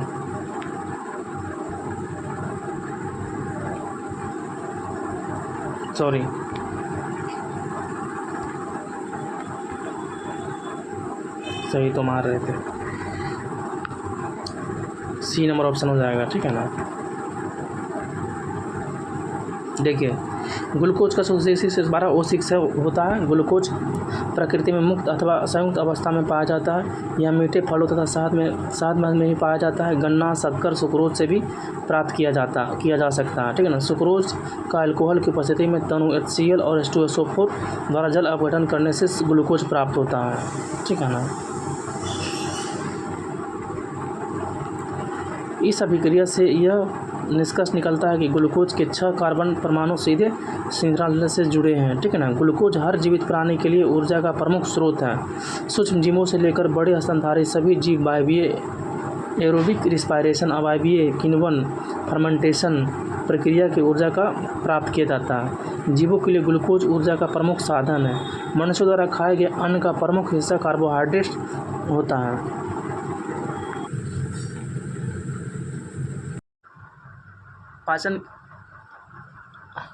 पाचन क्रिया के दौरान अन्न का विघटन मोनोसेकेराइड और डाइसेकेराइड में होता है। तैयार सेकेराइड अधिकतम ग्लूकोज होता है, ठीक है ना, प्राकृतिक रूप से, ठीक है ना। ये देखिए फार्मूला है, ठीक है ना। ये देखिए क्या है, फार्मूला है 6CO2 12H2O। ये सूर्य के प्रकाश में C6 ग्लूकोज बनाता है, ऑक्सीजन बनाता है और H2O बनाता है, ठीक है ना। परीक्षा उपयोगी महत्वपूर्ण सूत्र, व्यापारिक नाम और रासायनिक सूत्र, ठीक है ना। भारी जल को बोलते हैं D बोलते हैं, ठीक है ना। शुष्क बर्फ को क्या बोलते हैं, CO2 बोलते हैं, ठीक है ना। जल गैस को CO+H2 बोलते हैं। जल गैस को क्या बोलते हैं, CO+H2 बोलते हैं। इथाइल अल्कोहल को क्या बोलते हैं, C2H5OH बोलते हैं, ठीक है ना। मंड को बोलते हैं C6H10H5 मतलब होलियन, ठीक है ना। फार्मेलिन का क्या बोलते हैं, HCHO और CH2O, ठीक है ना। सिरका को क्या बोलते हैं, CH3COOH, सिरका इसको बोलते हैं। आगे बढ़ते हैं। कोठारी आयोग का संबंध किससे है, कोठारी आयोग का संबंध शिक्षा से है। कोठारी आयोग का संबंध शिक्षा से है, ठीक है ना। सन 1964 में भारत सरकार ने डॉक्टर दौलत सिंह कोठारी की अध्यक्षता में स्कूली शिक्षा प्रणाली को नया आकार व दिशा देने के उद्देश्य से कोठारी आयोग का गठन किया, ठीक है ना। डॉक्टर कोठारी उस समय विश्वविद्यालय अनुदान आयोग UGC, ठीक है ना, के अध्यक्ष थे। उस समय कोठारी क्या थे, डॉक्टर कोठारी जी मतलब अध्यक्ष थे, ठीक है ना, UGC का। डोडा बेटा किस पर्वत की सबसे ऊंची चोटी है। डोडा बेटा जो सबसे ऊंची चोटी नीलगिरी पर्वत की सबसे ऊंची चोटी है, ठीक है ना। नीलगिरी पर्वत की सबसे ऊंची चोटी है डोडा बेटा। नीलगिरी पर्वत की सबसे ऊंची चोटी है। पूर्वी घाट एवं पश्चिमी घाट के पर्वत नीलगिरी पर्वत ग्रंथि में मिलते हैं, जिसका सर्वोच्च शिखर डोडा बेटा 2637 मीटर है, ठीक है ना। डोडा बेटा दक्षिण भारत का दूसरा सर्वोच्च शिखर है, ठीक है ना। नीलगिरी के दक्षिण में अन्नामलाई की पहाड़ियाँ हैं। नीलगिरी के दक्षिण में अन्नामलाई की पहाड़ियाँ हैं। अन्नामलाई की सर्वाधिक ऊंची चोटी अनाईमुडी 2695 मीटर है। यह पश्चिमी घाट सहित संपूर्ण दक्षिण भारत का सर्वोच्च शिखर है, ठीक है ना। पूर्वी घाट की सबसे ऊंची चोटी जिंदागढ़ा चोटी 1690 मीटर है। सतपुड़ा पर्वतमाला की सबसे ऊंची चोटी धूपगढ़ 1350 मीटर है। उत्तरी सह्याद्री का सर्वोच्च शिखर कलसुबाई है, ठीक है ना। अरावली पर्वतमाला के सर्वोच्च चोटी गुरु शिखर 1722 मीटर है, ठीक है ना, जो माउंट आबू के पहाड़ियों में स्थित है। 8वीं अनुसूची में कितने भाषाओं को शामिल किया गया, तो 8वीं अनुसूची में 22 भाषाओं को शामिल किया गया है। 8वीं अनुसूची में 22 भाषाओं को शामिल किया गया। ये भाषाएं हैं असमिया, बंगला, बोडो, डोंगरी, गुजराती, हिंदी, कन्नड़, कश्मीरी, कोंकणी, मैथिली, मलयालम, मणिपुरी, मराठी, नेपाली, उड़ीसा, पंजाबी, संस्कृत, संथाली, सिंधी, तमिल, तेलुगु, उर्दू है, ठीक है ना। मूल संविधान में 8वीं अनुसूची में 14 भाषाएँ थी, ठीक है ना। मूल संविधान में 8वीं अनुसूची में कितनी भाषाएँ थी, 14 भाषाएँ थी, ठीक है ना। सिंधी भाषा को 21वें संविधान संशोधन अधिनियम 1967 के द्वारा जोड़ा गया था, ठीक है ना। सिंधी को 21वें संविधान संशोधन 1967 के द्वारा जोड़ा गया, ठीक है ना। कोंकणी, मणिपुरी, डोंगरी, ठीक है ना। कोंकणी, मणिपुरी, डोंगरी 71वें संविधान संशोधन 1992 के तहत जोड़ा गया, ठीक है ना। बोडो, डोंगरी, मैथिली और संथाली, ठीक है ना, इसको जो जोड़ा गया 92वां संविधान संशोधन अधिनियम 2003 द्वारा जोड़ा गया, ठीक है ना। उड़िया का नाम बदलकर 2011 में उड़ीसा कर दिया गया, ठीक है ना। उड़िया का नाम बदलकर क्या कर दिया गया 2011 में, उड़ीसा का नाम बदलकर उड़िया कर दिया गया, ठीक है ना। चंद्रयान 3 के लैंडर का नाम क्या था, चंद्रयान 3 के लैंडर का जो नाम था वो विक्रम था, ठीक है ना। चंद्रयान 3 का लैंडर का नाम विक्रम है तथा इनके रोवर का नाम प्रज्ञान है, ठीक है ना। चंद्रयान 3 को 14 जुलाई 2023 को श्रीहरिकोटा स्थित सतीश धवन अंतरिक्ष केंद्र LVM-3 M4 रॉकेट द्वारा प्रक्षेपित किया गया था। चंद्रयान 3 ने 23 अगस्त 2023 को चंद्रमा के दक्षिणी ध्रुव पर सॉफ्ट लैंडिंग किया। कैसा लैंडिंग किया? सॉफ्ट लैंडिंग की, ठीक है ना। इसके साथ ही भारत चांद्र पर सॉफ्ट लैंडिंग करने वाला चौथा देश रूस, अमेरिका, चीन के बाद बना तथा चंद्रमा के दक्षिणी ध्रुव पर लैंडिंग करने वाला विश्व का प्रथम देश होने का गौरव प्राप्त किया, ठीक है ना। चंद्रमा के दक्षिणी ध्रुव पर मतलब कि सबसे पहले लैंडिंग किया, ठीक है ना। चंद्रयान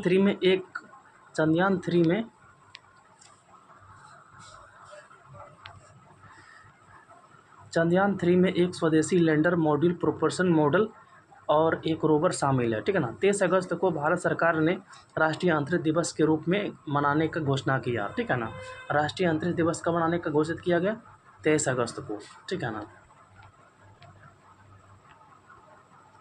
किस राज्य की राजधानी अमरावती प्रस्तावित है?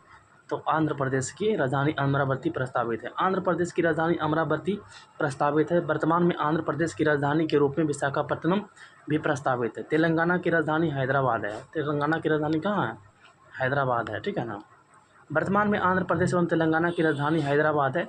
2 जून 2014 को आंध्र प्रदेश का विभाजन कर तेलंगाना राज्य का गठन किया गया। हैदराबाद चूँकि तेलंगाना में स्थित है, इसलिए भविष्य में हैदराबाद केवल तेलंगाना की राजधानी रहेगा, ठीक है ना। इसलिए आंध्र प्रदेश की राजधानी के रूप में अमरावती को प्रस्तावित किया गया है। 31 अक्टूबर 2019 को जम्मू कश्मीर राज्य का विभाजन कर 2 केंद्रशासित प्रदेश बनाए गए, जम्मू कश्मीर और लद्दाख। 31 अक्टूबर 2019 को, ठीक है ना। जम्मू कश्मीर की राजधानी श्रीनगर है। शीतकालीन राजधानी जम्मू है। शीतकालीन राजधानी कहाँ है? जम्मू है, ठीक है ना। शीतकालीन राजधानी कहाँ है? जम्मू है। लद्दाख की राजधानी कहाँ है? लेह है, ठीक है ना। एकल आकृति वाले ध्वनि को क्या कहते हैं? एकल आकृति वाले ध्वनि को टोन कहते हैं, ठीक है ना। एकल आवृत्ति वाले ध्वनि को टोन कहते हैं। ध्वनि की गुणता वह विलक्षण है जो हमें समान तारत तथा प्रबलता की 2 ध्वनियों में अंतर करने में मतलब सहायता करता है। अनेक आवृत्तियों के मिश्रण से उत्पन्न ध्वनि को स्वर नोट कहते हैं, ठीक है ना। यह सुनने में सुखद होती है। शोर नॉइस कर्ण प्रिय नहीं होता, जबकि संगीत सुनने में सुखद होता है, ठीक है ना। किसी माध्यम में ध्वनि की चाल आवृत्ति पर निर्भर नहीं करता है, ठीक है ना। किसी माध्यम में ध्वनि की जो चाल होता है आवृत्ति पर बिल्कुल भी निर्भर नहीं करता है, ठीक है ना। निम्नलिखित में से कौन सा मानव हार्मोन नहीं है? मानव हार्मोन कौन है? साइटोकाइनिन जो है मानव हार्मोन नहीं है, ठीक है ना। ये पादप हार्मोन है। साइटोकाइनिन मानव हार्मोन नहीं है। साइटोकाइनिन पादप हार्मोन है जिसकी खोज मिलर ने मछली के शुक्राणु में किया था, ठीक है ना। इसका नाम काइनेटिन रखा। बाद में अस्कुग नामक एक वैज्ञानिक ने इसका नामकरण मतलब साइटोकाइनिन रखा। इसका नाम साइटोकाइनिन रखा, ठीक है ना। साइटोकाइनिन रसायन का निर्माण पौधे के जड़ों में फल के भीतर होता है, ठीक है ना। यह रसायन ऑक्सीजन के साथ मिलकर कोशिका विभाजन की क्रिया को नियंत्रित करता है, ठीक है ना। यह क्लोरोफिल को जल्दी नष्ट करने नहीं होने देता है, ठीक है ना। इस रसायन के प्रभाव से पेड़ की पत्तियां अधिक समय तक हरी भरी मतलब रहती है, ठीक है ना। किससे? साइटोकाइनिन से हरी भरी बहुत दिन तक रहती है। आगे बढ़ते हैं। पौधे में निकलने वाले हार्मोन्स निम्नलिखित हैं। Auxin hormone. यह रसायन मुख्य रूप से तने के शीर्ष भाग में पाया जाता है, ठीक है ना, तथा तना पत्ती में वृद्धि कराता है। यह बीज रहित फल का उत्पादन में सहायक होता है, ठीक है ना। ऑक्जिन रासायनिक रूप से इंडोल एसिटिक अम्ल IAA, ठीक है ना, जिसका प्रयोग पौधा पर इच्छानुसार वृद्धि करने के लिए किया जाता है, ठीक है ना। जिसका प्रयोग पौधों पर इच्छानुसार वृद्धि करने के लिए, ठीक है। ऑक्जिन के समान प्रमुख रासायनिक पदार्थ फेनॉक्सी एसिटिक अम्ल 2,4-D, इडोलाइल, ब्यूटायरिक अम्ल इडोलाइल, ठीक है ना, प्रोपायोनिक अम्ल आदि रसायन का प्रयोग खरपतवार नष्ट करने हेतु किया जाता है, ठीक है ना। जिब्रेलिन्स, इसकी खोज सर्वप्रथम कवक में हुआ था, ठीक है ना। यह पौधे की लंबाई तथा मोटाई में वृद्धि करवाता है, ठीक है ना। बीजों के सुषुप्तावस्था को तोड़कर अंकुरण में मदद करता है, ठीक है ना। पतझड़ को रोकता है, सेब जैसे फलों को ठंड और पाला से बचाता है, ठीक है ना। इसके इस्तेमाल से बड़े आकार के फल और फूल का उत्पादन किया जाता है, ठीक ना। तथा बीज रहित फल के उत्पादन में ऑक्सीजन की तरह ही सहायक होता है। कौन? जिब्रेलिन्स, ठीक है ना। एब्सिसिक एसिड ABA, यह एक प्रकार का वृद्धि रोधक पदार्थ होता है, ग्रोथ इनहिबिटर्स होता है, ठीक है ना, जो पौधों में होने वाली वृद्धि को रोकता है। एब्सिसिक अम्ल वृद्धि का संदमन करने वाला हार्मोन का उदाहरण है। फ्लोरेजिन्स, इसे फूल खिलाने वाला हार्मोन भी कहा जाता है। कैल्सिटोनिन, यह हार्मोन रक्त में उपस्थित कैल्शियम को हड्डी से जोड़ता है, कैल्शियम को हड्डी से जोड़ता है, ठीक है ना, जिससे हड्डी मजबूत बनती है। इसकी कमी से ऑस्टियोप्रोसिस रोग होने की संभावना रहती है। यह हार्मोन थायराइड ग्रंथि से स्रावित होता है। अब एस्ट्रोजन पे आते हैं। एस्ट्रोजन, यह हार्मोन महिलाओं में पाई जाने वाली अंतःस्रावी ग्रंथि से स्रावित होता है। इस हार्मोन का स्राव अंडाशय के ग्रेफियन फॉलिकल कोशिका, ठीक है ना, ग्रेफियन फॉलिकल कोशिका द्वारा होता है। यह हार्मोन महिलाओं के लैंगिक लक्षणों पर नियंत्रण रखता है, ठीक है ना। गर्भधारण के समय 4 सप्ताह बाद भ्रूण की कोशिका गर्भावस्था की कोशिकाओं के साथ जुड़कर जरायु का निर्माण करता है, ठीक है ना। जरायु प्लेसेंटा के द्वारा निम्न हार्मोनों का स्रावित होता है, ठीक है ना। कौन कौन सा स्रावित होता है प्लेसेंटा के थ्रू? प्रोजेस्टेरोन, गर्भधारण के बाद से लेकर पूरे गर्भावस्था 9 महीना से 10 महीना तक प्रोजेस्टेरोन, ठीक है ना, प्रोजेस्टेरोन हार्मोन जरायु द्वारा ही स्रावित होता है। यह हार्मोन गर्भावस्था पर नियंत्रण रखता है, प्रोजेस्टेरोन। फिर एक होता है रिलैक्सेशन, ठीक है, रिलैक्सिन हार्मोन जो होता है, यह हार्मोन बच्चे के जन्म के ठीक पहले स्रावित होता है। यह हार्मोन गर्भनली तथा जरायु के मुख को ढीला करता है, ठीक है ना, तथा बच्चा को माँ के गर्भाशय से आसानी से बाहर मतलब आ सके, ठीक है ना। एक होता है प्रोस्टाग्लैंडिन, ठीक है ना। प्रोस्टाग्लैंडिन का क्या काम होता है जी? तो प्रोस्टाग्लैंडिन जो होता है, यह हार्मोन के प्रभाव से जरायु गर्भावस्था से टूटकर अलग होने लगता है, ठीक है ना, जिससे बच्चे के जन्म के समय दर्द उत्पन्न होता है, जिसे प्रसव वेदना या लेबर पेन भी कहते हैं, ठीक है ना। सिंधु घाटी सभ्यता के निम्नलिखित स्थलों में से किस में बृहत स्नानागार पाया जाता है? किस में बृहत स्नानागार पाया जाता है जी? तो बृहत स्नानागार जो पाया जाता है मोहनजोदाड़ो में पाया जाता है, ठीक है ना। सिंध घाटी सभ्यता के स्थलों में मोहनजोदड़ो से बृहत स्नानागार पाया जाता है, ठीक है ना, स्नानागार पाया जाता है, ठीक है। अब देखिए आगे क्या है,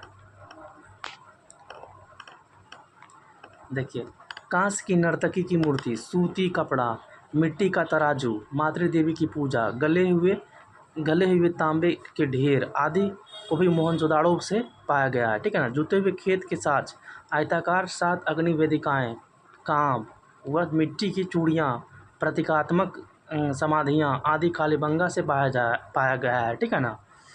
शंख का बना बैल, स्त्री के गर्भ से निकलता हुआ पौधा, स्वास्तिक एवं चक्र के साज, कब्रिस्तान R37, समाधान पेटिका आदि हड़प्पा से पाए गए हैं, ठीक है ना। सॉरी मतलब थोड़ा सही PDF नहीं आया है, सॉरी। लोथल से मनका उद्योग के साथ तांबे का कुत्ता, फारस की मोहर, बंदरगाह, धान की भूसी आदि पाए गए हैं, ठीक है ना। कनिष्क को हराने वाला चीनी जनरल कौन था? तो कनिष्क को हराने वाला चीनी जनरल जो था पान चाओ था। कनिष्क को हराने वाला चीनी जनरल कौन था जी? पान चाओ था, ठीक है ना, पान चाओ था।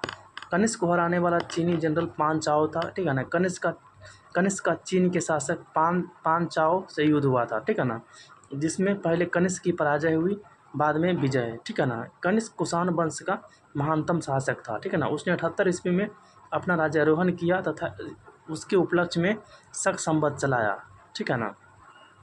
इसके वर्तमान में भारत सरकार द्वारा प्रयोग मार्च 1957 से होता है, मार्च 1957 से होता है, ठीक है ना, मिलाया जाता है, ठीक है ना। कनिष्क की प्रथम राजधानी पेशावर था, ठीक है ना। कनिष्क की प्रथम राजधानी पेशावर फिरोजपुर एवं दूसरी राजधानी जो था मथुरा था, ठीक है ना। कहाँ था? मथुरा था।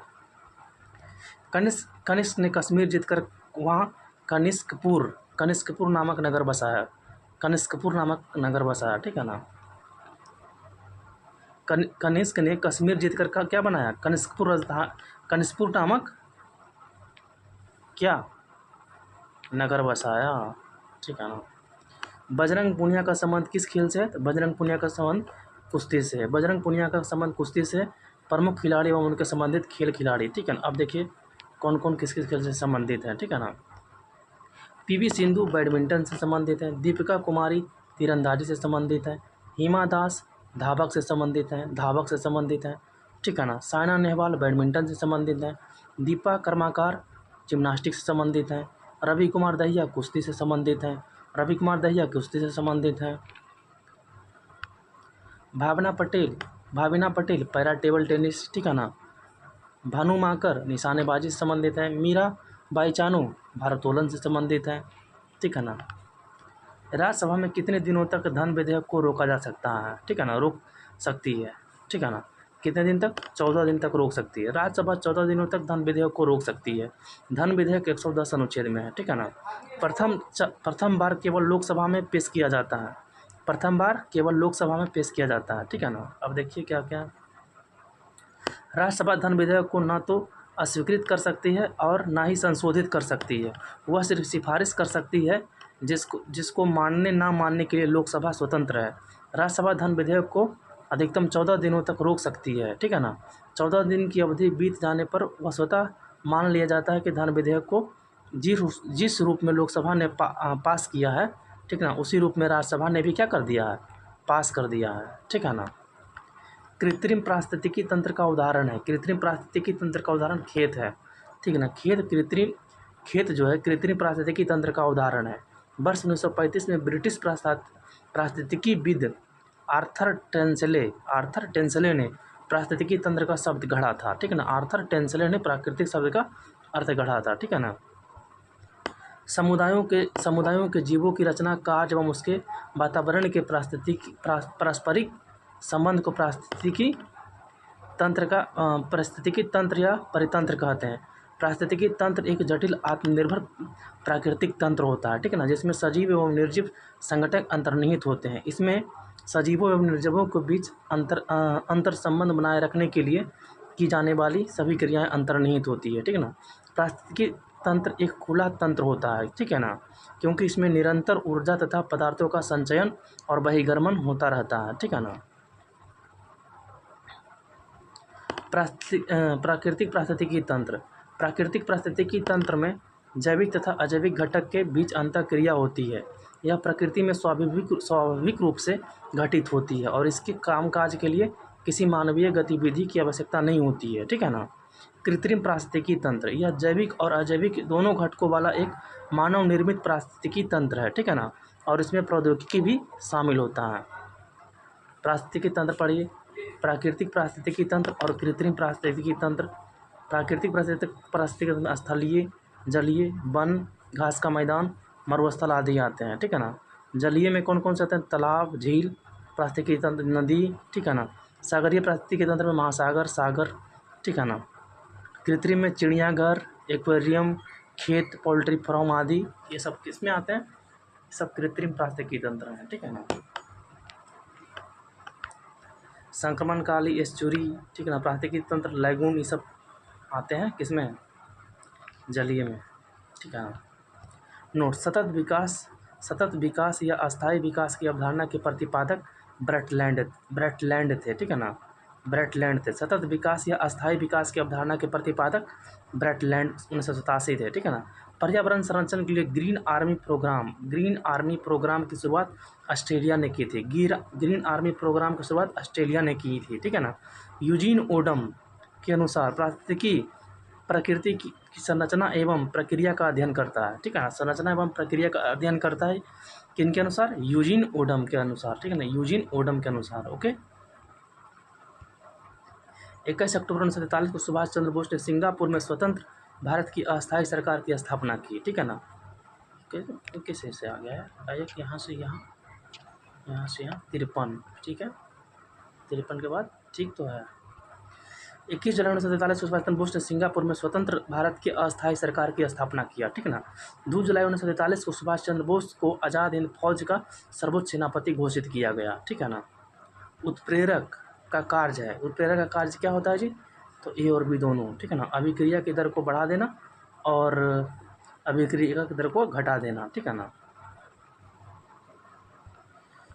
देखिए, किसी अभिक्रिया में भाग लेने वाले अभिकारकों तथा प्राप्त होने वाले उत्पादों की सांद्रता में समय के साथ होने वाले परिवर्तन को अभिक्रिया की दर कहते हैं। अभिक्रिया की दर को प्रभावित करने वाले कारक उत्प्रेरक, कैटेलिस्ट, ठीक है ना। वह पदार्थ स्वयं तो अभिक्रिया में भाग नहीं लेता है परंतु अभिक्रिया की दर को प्रभावित करता है, ठीक है ना। कैटेलिस्ट, उत्प्रेरक, ठीक है ना। ऐसा उत्प्रेरक जो रासायनिक अभिक्रिया की गति को बढ़ाता है, धनात्मक उत्प्रेरक कहलाता है। वह उत्प्रेरक जो अभिक्रिया की दर को घटाता है, ऋणात्मक उत्प्रेरक कहलाता है, ठीक है ना। अभिकारक की सांद्रता, अभिक्रिया की दर अभिकारकों की सांद्रता के समानुपाती होता है, ठीक है ना। ताप बढ़ने पर अभिक्रिया की दर बढ़ती है, ठीक ना। ताप बढ़ने पर क्या होता है? अभिक्रिया की दर बढ़ती है, ठीक है ना। अभिकारकों का पृष्ठ क्षेत्रफल, अभिकारकों को छोटे टुकड़ों में बांटने पर पृष्ठ क्षेत्रफल बढ़ने से अभिक्रिया की दर तीव्र हो जाती है, ठीक है ना। अभिक्रिया की दर कैसी हो जाती है? तीव्र हो जाती है। साइमन कमीशन का विरोध क्यों हुआ था? तो साइमन कमीशन का विरोध जो हुआ था जी, ठीक है ना, वो हुआ था इसलिए हुआ था क्योंकि इनमें एक भी भारतीय शामिल नहीं थे। साइमन कमीशन का विरोध इसलिए हुआ क्योंकि इसमें एक भी भारतीय शामिल नहीं था, ठीक है ना। भारत शासन अधिनियम 1919 में यह प्रावधान था कि 10 वर्ष बाद एक आयोग की नियुक्ति की जाएगी जो यह जांच करेगी कि भारत उत्तरदायी शासन की दिशा में कहाँ तक प्रगति करने की दिशा में है, ठीक है ना। मतलब उत्तरदायी शासन की दिशा में कहाँ तक प्रगति करने की दिशा में। साइमन कमीशन की नियुक्ति नवंबर 1927 में की गई थी, ठीक है ना। नवंबर 1927 में की गई थी, ठीक है ना। इस कमीशन की नियुक्ति भारत राज्य सचिव बर्किन हेड के द्वारा की गई थी, ठीक है ना। बर्किन हेड के द्वारा की गई थी, ठीक है। इस कमीशन में कुल 7 सदस्य शामिल थे। इस 7 सदस्यों में एक भी भारतीय शामिल नहीं था, ठीक है ना। इसलिए भारतीयों द्वारा श्वेत कमीशन कहकर इसका बहिष्कार किया गया, ठीक है ना। यह कमीशन 3 फरवरी 1928 को भारत आया था, ठीक है ना। Muslim League, Justice Party, All India अछूत एसोसिएशन और केंद्रीय सिख ने इस कमीशन का विरोध नहीं किया, ठीक है ना।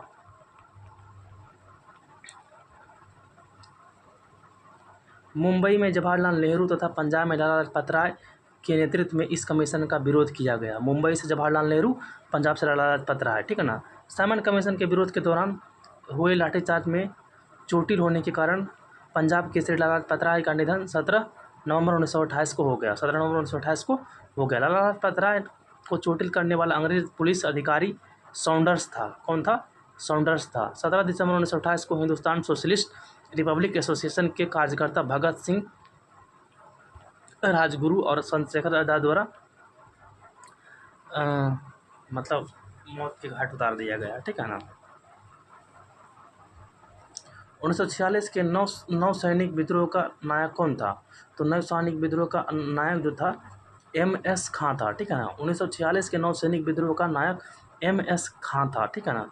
रॉयल इंडियन नेवी के विद्रोह की शुरुआत 18 फरवरी 1946 को हुई जब बम्बई में नौसैनिक जहाज HMIS तलवार के नाविकों ने नस्लवादी भेदभाव और खराब भोजन के खिलाफ हड़ताल किया था।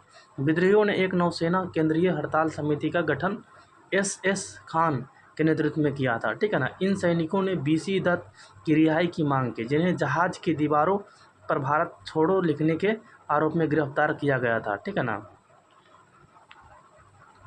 भारत सरकार व मोहम्मद अली जिन्ना की सलाह पर नौसैनिक ने आत्मसमर्पण कर दिया। विद्रोहियों ने आत्मसमर्पण करते हुए कहा कि हम भारत के सामने आत्मसमर्पण कर रहे हैं, ठीक ना, ब्रिटेन के सामने नहीं। इस नौसैनिक विद्रोह में इनकलाब जिंदाबाद, जय हिंद, हिंदू मुस्लिम एक हो, ब्रिटिश साम्राज्यवाद मुर्दाबाद, ठीक है ना, आज़ाद हिंद फौज के कैदियों को रिहा करो, ठीक है ना, आदि नारे लगाए गए, ठीक है ना। फरवरी 1946 में INA अधिकारी राशिद अली को सज़ा दी गई, ठीक है ना। राशिद अली को 1946 में मतलब सज़ा दी गई। धात्विक खनिज का उदाहरण है, ठीक ना। धात्विक खनिज का जो उदाहरण है जी वो सोना और चांदी और लोहा है, ठीक है ना। सोना, चांदी और लोहा धात्विक खनिज का उदाहरण है, ठीक है ना। धात्विक खनिज जिस खनिजों में धात्विक गुण पाए जाते हैं उन्हें धात्विक खनिज कहते हैं। अपनी कठोरता के कारण अधिकांश धातुओं का उपयोग कई कार्यों में किया जाता है, ठीक ना। धात्विक खनिजों का उपयोग के साथ ही मानव सभ्यता के युगों का विकास हुआ। ताम्र युग, लौह युग। पृथ्वी पर उपलब्ध तत्वों में सर्वाधिक उपयोगी तत्व धातु ही है, ठीक है ना। किसी देश की उन्नति एवं समृद्धि का अनुमान धातुओं की खपत के आधार पर लगाया जाता है, ठीक है ना। धातु के उदाहरण: सोना, चांदी, एल्युमिनियम, तांबा, लोहा, सीसा, platinum, potassium, beryllium, barium, zinc, calcium, nickel, manganese, पारा, mercury, molybdenum, uranium, lithium, bismuth, ये सब धातु के उदाहरण हैं। धातुओं के भौतिक गुण: धात्विक चमक, शुद्ध रूप से धातुएं चमकदार होती है, शुद्ध रूप में धातुएं चमकदार होती है। आघात वर्धितता, धातु को पीटकर पतले पत्थर के रूप में परिवर्तित किया जा सकता है, ठीक ना। इस गुण को आघात वर्धितता कहते हैं। इस गुण को क्या कहते हैं? आघात वर्धितता कहते हैं, ठीक है ना। कठोरता, धातुएं सामान्यतः कठोर होती है। कुछ क्षारीय धातुएं लिथियम, सोडियम, पोटेशियम मुलायम होती है, ठीक है ना। तन्यता पे आते हैं। धातु के पतले तार के रूप में खींचने की क्षमता को तन्यता कहते हैं। उष्मा चालकता पे आते हैं। धातुएं उष्मा की चालक होती है, ठीक है ना। विद्युत चालकता पे आते हैं। सामान्यतः धातुएं विद्युत की चालक होती है। धातुओं की रासायनिक गुण पे आते हैं। सभी धातुएं ऑक्सीजन के साथ संयोग कर ऑक्साइड बनाती है। धातु प्लस ऑक्सीजन, धातु plus oxide, 2CuO2 plus 2CO, ठीक है ना। अधिकांश धातु ऑक्साइड जल में घुलनशील है, लेकिन इनमें से कुछ जल में घुलनशील क्षार प्रदान करते हैं। धातु के ऑक्साइड भास्मिक होते हैं, ठीक है ना। कुछ ऑक्साइड जल में घुलकर क्षार एल्काइलिस मतलब क्या करते हैं, बनाते हैं, ठीक है ना। Na2O, 2NaHO इक्वस, ये सब रिएक्शन है ऑक्सीजन के प्रति ऑक्सीजन के प्रति धातुओं का क्रियाशीलता, ठीक है ना। सोडियम का सबसे ज़्यादा क्रियाशीलता होता है ऑक्सीजन के प्रति, मैग्नीशियम का, फिर जिंक का, फिर कॉपर का, फिर Ag का, फिर Au का। सबसे कम सोना का, सबसे ज़्यादा ये सोडियम का, ठीक है ना। जल के प्रति धातुओं का क्रियाशीलता, सबसे ज़्यादा जल से रिएक्शन जो करता है यही करता है सोडियम, और सबसे कम करता है कॉपर, ठीक है ना। अम्लों के प्रति धातुओं का क्रियाशीलता, सबसे ज़्यादा सोडियम करता है, अम्ल से भी रिएक्शन सोडियम ही करता है। और धातु जो होता है अम्ल से सबसे कम रिएक्शन जिंक करता है, सबसे कम रिएक्शन जिंक करता है अम्ल से, ठीक है ना। अधातुओं के उदाहरण: hydrogen, nitrogen, oxygen, fluorine, neon, chlorine, xenon, helium, radon, ये सब क्या हैं? ये सब अधातु में आते हैं। एकमात्र अधातु ब्रोमीन, एकमात्र द्रव्य अधातु ब्रोमीन है।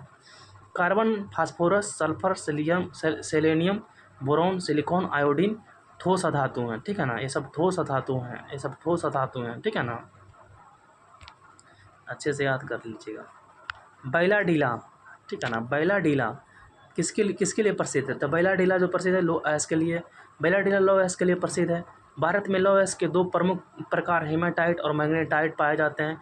लौह अयस्क के कुल आरचित भंडार का लगभग 95% भाग जो है, ठीक है ना, उड़ीसा, छत्तीसगढ़, झारखंड, छत्तीसगढ़, कर्नाटक, गोवा, आंध्र प्रदेश तथा तमिलनाडु राज्यों में स्थित है, ठीक है ना। उड़ीसा में लौह अयस्क सुंदरगढ़, मयूरभंज, 4 पहाड़ी श्रृंखलाओं में पाया जाता है। ओके मेरे भाई, सॉरी। गुरु महिसानी, सॉरी एक सेकेंड। गुरु महिसानी, सुला एपत, बादाम पहाड़, मयूरभंज, किरूबुरु, ठीक है ना, केंदुझार तथा बोनाई सुंदरगढ़ लौह अयस्क खनन क्षेत्र हैं, ठीक है ना। ये सब लौह अयस्क खनन क्षेत्र हैं, ठीक है ना। बैला डीला छत्तीसगढ़ में प्रसिद्ध लौह अयस्क खनन है, ठीक है ना। बैला डीला एक पर्वत श्रृंखला है जो बैल के डील कुब्बड़ की तरह दिखती है, ठीक है ना। डल्ली दुर्ग में राजहरा की खदानें, ठीक है ना, खदानें देश की लौह अयस्क की महत्वपूर्ण खदानें हैं, ठीक है ना। डल्ली दुर्ग में राजहरा की खदानें, ठीक है ना।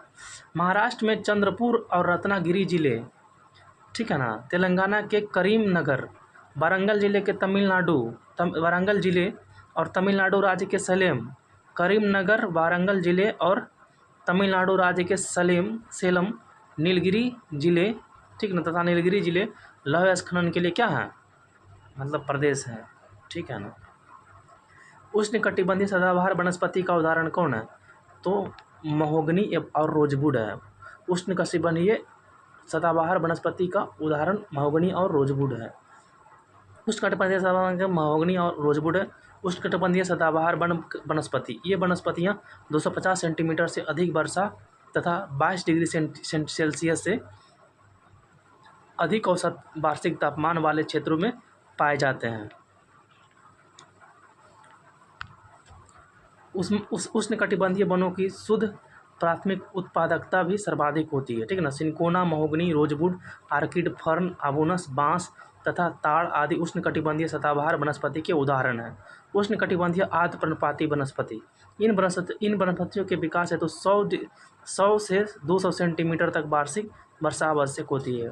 प्रमुख वनस्पति साल, सागवान, शीशम, बेंत, चंदन, आंवला, शहतूत, महुआ आदि, ठीक है ना।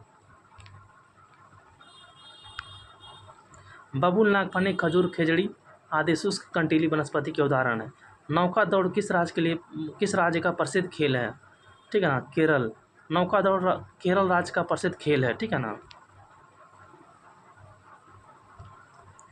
केरल में नौका दौड़ का सिलसिला चंपकुलम, बल्लमकल्ली अथवा नौका दौड़ के साथ आरंभ होता है, ठीक है ना। यह राज्य की सबसे लोकप्रिय दौड़ है, ठीक है ना। केरल के अलपुझा जिले में पुन्नमड़ बैकवाटर में आयोजित की जाने वाली नेहरू ट्रॉफी नौका दौड़ केरल के ब्रेकवाटर्स का सबसे बड़ा उत्सव है। इस नौका दौड़ का आयोजन प्रतिवर्ष अगस्त के दूसरे शनिवार को किया जाता है। इस नौका दौड़ में चंदन वल्लम, स्नेक बोट तथा और छोटी देसी नौकाओं की दौड़ व अनुष्ठानिक जल शोभा यात्रा निकाली जाती है, ठीक है ना। अरनमूला, बल्लमकल्ली और सर्प नौका दौड़ समारोह पार्थसारथी मंदिर द्वारा आनम के मौसम में संचालन किया जाता है, ठीक है ना। पाइपड़ नौका दौड़, जो कि सर्प नौका दौड़ है, अलपुझा में आयोजित की जाती है। तमिलनाडु में जून जुलाई में पूर्ण चंद्र को उंजल पर्व मनाया जाता है, ठीक है ना। उगादि उत्सव नव वर्ष के रूप में तेलंगाना, आंध्र प्रदेश और कर्नाटक के लोगों द्वारा मनाया जाता है, ठीक है। नरौरा परमाणु विद्युत संयंत्र किस राज्य में स्थित है? यूपी में स्थित है, उत्तर प्रदेश। नरौरा परमाणु विद्युत संयंत्र उत्तर प्रदेश में स्थित है। परमाणु रिएक्टर 2 प्रकार के होते हैं, अनुसंधान रिएक्टर और ऊर्जा रिएक्टर, ठीक है ना। अगस्त 1956 में एशिया के एशिया के पहले अनुसंधान रिएक्टर अप्सरा का परिचालन भाभा परमाणु अनुसंधान केंद्र बार्क द्वारा ट्राम्बे, मुंबई द्वारा किया गया था, ठीक है ना। अप्सरा रिएक्टर का परिचालन 2009 में बंद कर दिया गया, ठीक है ना। भारत में 7 परमाणु संयंत्रों में 12 से अधिक रिएक्टर कार्यरत हैं, ठीक है ना।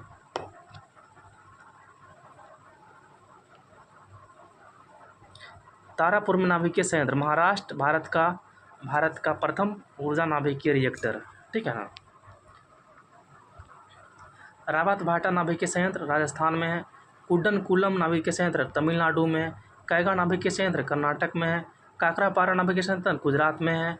कलपक्कम नाभिकीय संयंत्र तमिलनाडु में है। नरौरा कहाँ है? वो यूपी में है, ठीक है ना। अनिमेष लोचन चैत्य कहाँ स्थित है? बोधगया में। अनिमेष लोचन चैत्य बोधगया में स्थित है। यह वह स्थान है जहाँ भगवान बुद्ध ने ज्ञान प्राप्त करने के बाद अपना दूसरा सप्ताह खड़े होकर बोधि वृक्ष को एकटक देखते हुए बिताया था, ठीक है ना। अनिषेध लोक चैत्य महाबोधि मंदिर परिसर की सीमा के भीतर स्थित 7 पवित्र स्थानों में से एक है। अनिमेष लोचन चैत्य नाम का शाब्दिक अर्थ है खुली आंखें। इसे ज्वेल वॉक या विचरण पथ भी कहा जाता है, ठीक है ना। बौद्ध धर्म की स्थापना महात्मा बुद्ध ने की थी, ठीक है ना। महात्मा बुद्ध के बचपन का नाम सिद्धार्थ था। हरसोई बुद्ध स्तूप बेगूसराय बिहार में स्थित है। हरसोई कहाँ है जी? हरसाई बौद्ध बेगूसराय में है। विश्व शांति स्तूप कहाँ है? राजगीर में है, ठीक है ना। हरसाई कहाँ है? बेगूसराय में है, याद रखिएगा। भारत की पहली सीमेंट फैक्ट्री की स्थापना कहाँ किया गया था? तो चेन्नई में किया गया था। भारत की पहली सीमेंट फैक्ट्री की स्थापना चेन्नई में की गई थी। 1904 में भारत ने पहली बार समुद्री सीपियों का उपयोग कर चेन्नई में सीमेंट बनाने का असफल प्रयास किया गया, ठीक है ना। भारत में सफल सीमेंट फैक्ट्री की शुरुआत 1914 में हुआ इंडियन सीमेंट कंपनी के रूप में पोरबंदर में की गई, ठीक है ना, पोरबंदर में की गई। सीमेंट का आविष्कार इंग्लैंड के पोर्टलैंड नामक स्थान पर 1824 में जोसेफ एडिन ने चीका और मिट्टी को जलाकर किया था, ठीक है ना।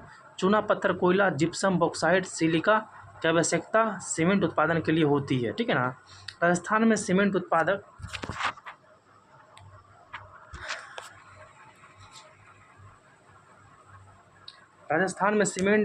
प्रमुख स्थान सवाई माधोपुर, ठीक है ना, सिरोही, ब्यावर, मोरक, चित्तौड़गढ़, नागौर आदि है, ठीक है ना। मध्य प्रदेश में प्रमुख सीमेंट उत्पादक स्थान सतना, कटनी, जबलपुर, नीमच, मैहर, खमेर, रतलाम, यानमोर, ठीक है ना, मानमोर जो भी है, ठीक है ना, यही है।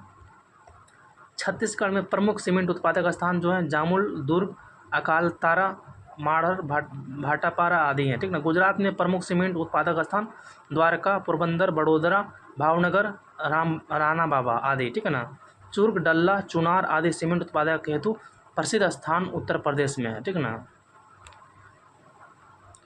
गारो खासी जयंता एक भाग है, किसका भाग है जी? तो प्रायद्वीपीय पठार का भाग है, ठीक है ना। गारो खासी जयंतिया प्रायद्वीपीय पठार का एक भाग है। भारत का प्रायद्वीपीय पठार एक अनियमित त्रिभुजाकार आकृति भूखंड है, ठीक है ना, जिसका विस्तार उत्तर पश्चिमी में अमरावती पर्वतमाला व दिल्ली में पूर्व में राजमहल की पहाड़ियाँ, पश्चिम में गिर पहाड़ियों, दक्षिण में कार्डमम पहाड़ियाँ तथा उत्तर पूर्व में शिलांग एवं कार्बी एनोलोंग पठार तक है, ठीक है ना। प्रायद्वीपीय पठार को पठारों का पठार कहते हैं क्योंकि यह कई पठारों से मिलकर बना है। उत्तर पूर्वी पठारों में मेघालय का पठार प्रायद्वीपीय पठार का ही भाग है, ठीक है ना।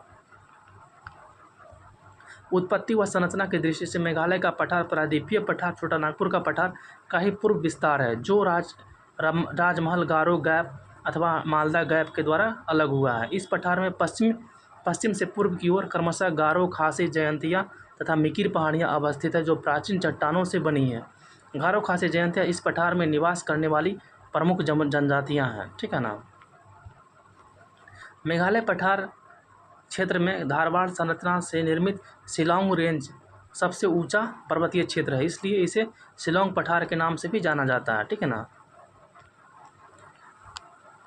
गूगल द्वारा भारतीय ग्रामीण महिलाओं के लिए कौन सा प्रोग्राम चलाया गया, ठीक है ना, तो इंटरनेट साथी, ठीक है ना, इंटरनेट साथी। गूगल द्वारा भारतीय ग्रामीण महिलाओं के लिए इंटरनेट साथी प्रोग्राम चलाया गया। ग्रामीण समुदायों में महिलाओं के बीच डिजिटल साक्षरता को बढ़ावा देने के लिए टाटा ट्रस्ट के सहयोग से गूगल द्वारा 2015 में यह कार्यक्रम शुरू किया गया था, ठीक है ना। किसी घड़ी में 1 घंटे किसी 18 दिन कितना चक्कर लगा देती है। ये सब मैथ के क्वेश्चन खुद से कर लीजिएगा, ठीक है ना, ये सब क्वेश्चन खुद से कर लीजिएगा। सब मैथ का है, ठीक है। आगे बढ़ते हैं। ये सब मैथ का रीजनिंग का है, ठीक है ना, मैथ का रीजनिंग का है। चलिए ये वाला क्वेश्चन करते हैं। निम्नलिखित विद्रोह को क्रम में सजाएं, ठीक है ना, तो इसका सी हो जाएगा, 2, 1, 3 हो जाएगा। पहले हो जाएगा चंपारण सत्याग्रह, फिर उसके बाद अहमदाबाद आंदोलन, फिर खेड़ा सत्याग्रह, ठीक है ना। देखिए, चंपारण सत्याग्रह 1917 में हुआ, अहमदा मिल मजदूर आंदोलन 1918 में फरवरी मार्च में हुआ, ठीक है ना। खेड़ा आंदोलन 1918 मार्च जून में हुआ, ठीक है ना, मार्च और जून में हुआ। तो सबसे पहले चंपारण, फिर अहमदाबाद, फिर खेड़ा, चंपारण, अहमदाबाद, खेड़ा, ठीक है ना। चंपारण सत्याग्रह का नेतृत्व महात्मा गांधी ने किया। चंपारण सत्याग्रह 3 कटिया प्रणाली 3/20 मतलब 3/20 के विरुद्ध किया गया था। इस प्रणाली के तहत अंग्रेजों द्वारा किसानों को प्रत्येक 20 कट्ठा भूमि से 3 कट्ठा भूमि पर जबरन नील की खेती कराई जाती थी, ठीक है ना। प्लेग बोनस के लिए अहमदाबाद मिल के मजदूरों ने आंदोलन किया था, ठीक है ना। इस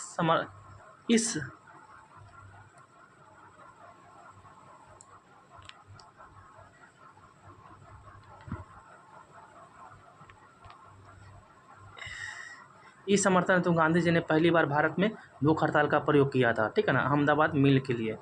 ठीक है ना। खेड़ा सत्याग्रह गांधी जी द्वारा गुजरात के किसानों की समस्याओं को लेकर किया गया था, ठीक है ना। ये सब मैथ का क्वेश्चन है, आप खुद से कर लीजिएगा, ठीक है ना, खुद से कर लीजिएगा। मैथ का क्वेश्चन है, मैथ का क्वेश्चन है, पूरा मैथ है यार लगता है। मैथ का क्वेश्चन है जी, ये रीजनिंग का है, ये रीजनिंग का है, ठीक है ना। ये भी क्या है, रीजनिंग का है, ये भी रीजनिंग का है, ये भी रीजनिंग का है, ये भी रीजनिंग का है, ये भी क्या है,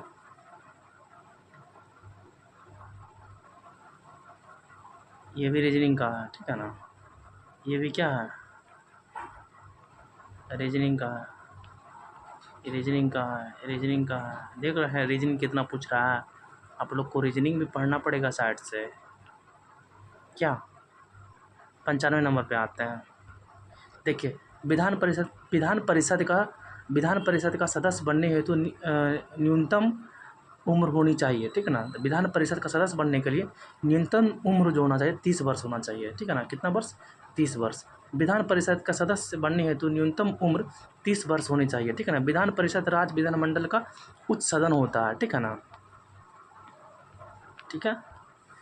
विधानसभा राज्य विधानमंडल का निम्न सदन होता है, ठीक है ना। विधान परिषद उच्च सदन हो जाता है और विधानसभा जो होता है निम्न सदन होता है, ठीक है। विधानसभा का सदस्य बनने हेतु न्यूनतम उम्र, ठीक है ना, विधानसभा का सदस्य बनने हेतु न्यूनतम उम्र 25 वर्ष होनी चाहिए। पर प्रमुख पदों हेतु न्यूनतम उम्र सीमा, ठीक है ना। पंचायत चुनाव लड़ने के लिए 21 वर्ष, ठीक है ना। राज्यपाल, उपराज्यपाल, राष्ट्रपति, उपराष्ट्रपति, ये सब बनने के लिए 35 वर्ष होना चाहिए। राज्यपाल बनने के लिए भी 35 वर्ष, उपराज्यपाल, राष्ट्रपति, उपराष्ट्रपति सब 35 वर्ष। लोकसभा का सदस्य बनने हेतु 25 वर्ष होना चाहिए। लोकसभा का सदस्य बनने हेतु कितना उम्र चाहिए, 25 वर्ष चाहिए। राज्यसभा सदस्य हेतु कितना वर्ष चाहिए, 30 वर्ष चाहिए। राज्यसभा सदस्य हेतु 30 वर्ष चाहिए, ठीक है ना। आगे बढ़ते हैं।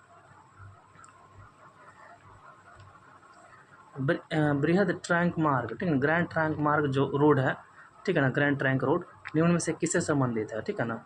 सड़क परिवहन से संबंधित है। बृहद ट्रैंक मार्ग सड़क परिवहन से संबंधित है, ठीक है ना। ग्रैंड ट्रैंक रोड का निर्माण शेरशाह सूरी ने करवाया था, ठीक है ना। कालांतर में अंग्रेज लॉर्ड ऑकलैंड ने इसका मरम्मत करवाया था। ग्रैंड ट्रैंक रोड दक्षिण एशिया की सबसे पुरानी सड़क मार्ग है, ठीक है ना। वर्तमान में NH1 और NH2 को सम्मिलित रूप से ग्रैंड ट्रैंक रोड कहा जाता है, ठीक है ना। इस सड़क मार्ग को सड़क ए आजम शेरशाह सूरी मार्ग भी कहा जाता है, ठीक है ना। विश्व स्वास्थ्य संगठन का मुख्यालय निम्नलिखित में से किस देश में स्थित है। तो विश्व स्वास्थ्य संगठन का मुख्यालय स्विट्जरलैंड में स्थित है, ठीक है ना। WHO का स्विट्जरलैंड में।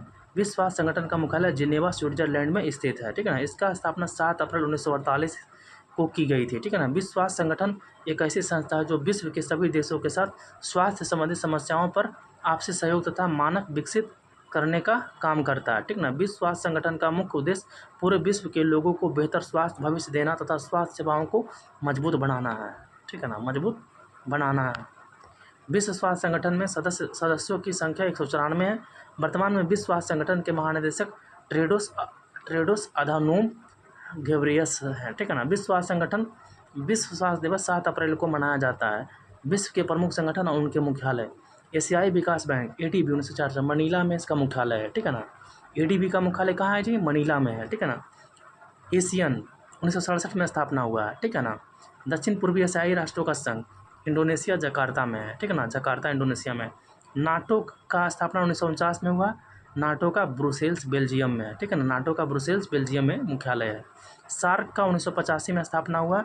काठमांडू नेपाल में इसका है, ठीक है ना। विश्व व्यापार संगठन WTO का स्थापना 1995 में हुआ। जिनेवा स्विट्जरलैंड में मतलब इसका है मुख्यालय, ठीक है ना। आधुनिक राष्ट्रमंडल कॉमनवेल्थ 1949 लंदन UK में है। अंतर्राष्ट्रीय मुद्रा कोष का कहाँ है जी, IMF का मानसिक गठन DC अमेरिका में है, ठीक है ना। किसी अर्धचालक का ताप बढ़ाने पर उसकी प्रतिरोधकता क्या होती है। अर्धचालक का जब ताप बढ़ाएंगे तो प्रतिरोधकता घटती होगी, देखते हैं। हाँ, ठीक है, ताप बढ़ाएंगे तो प्रतिरोधकता क्या होगी, घटती है।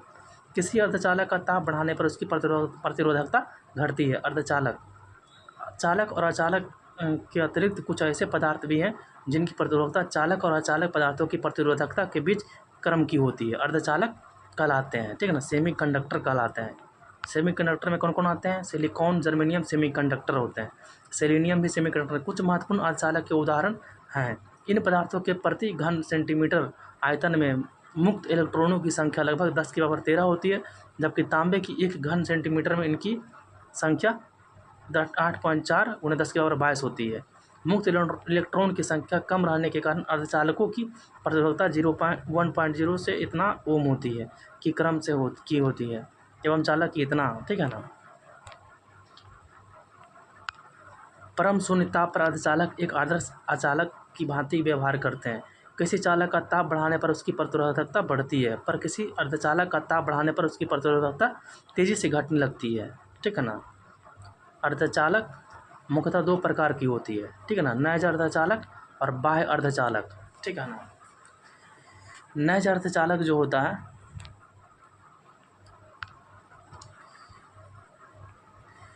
अरे भाई कस के नैज अर्धचालक, एक सेकंड जाइए।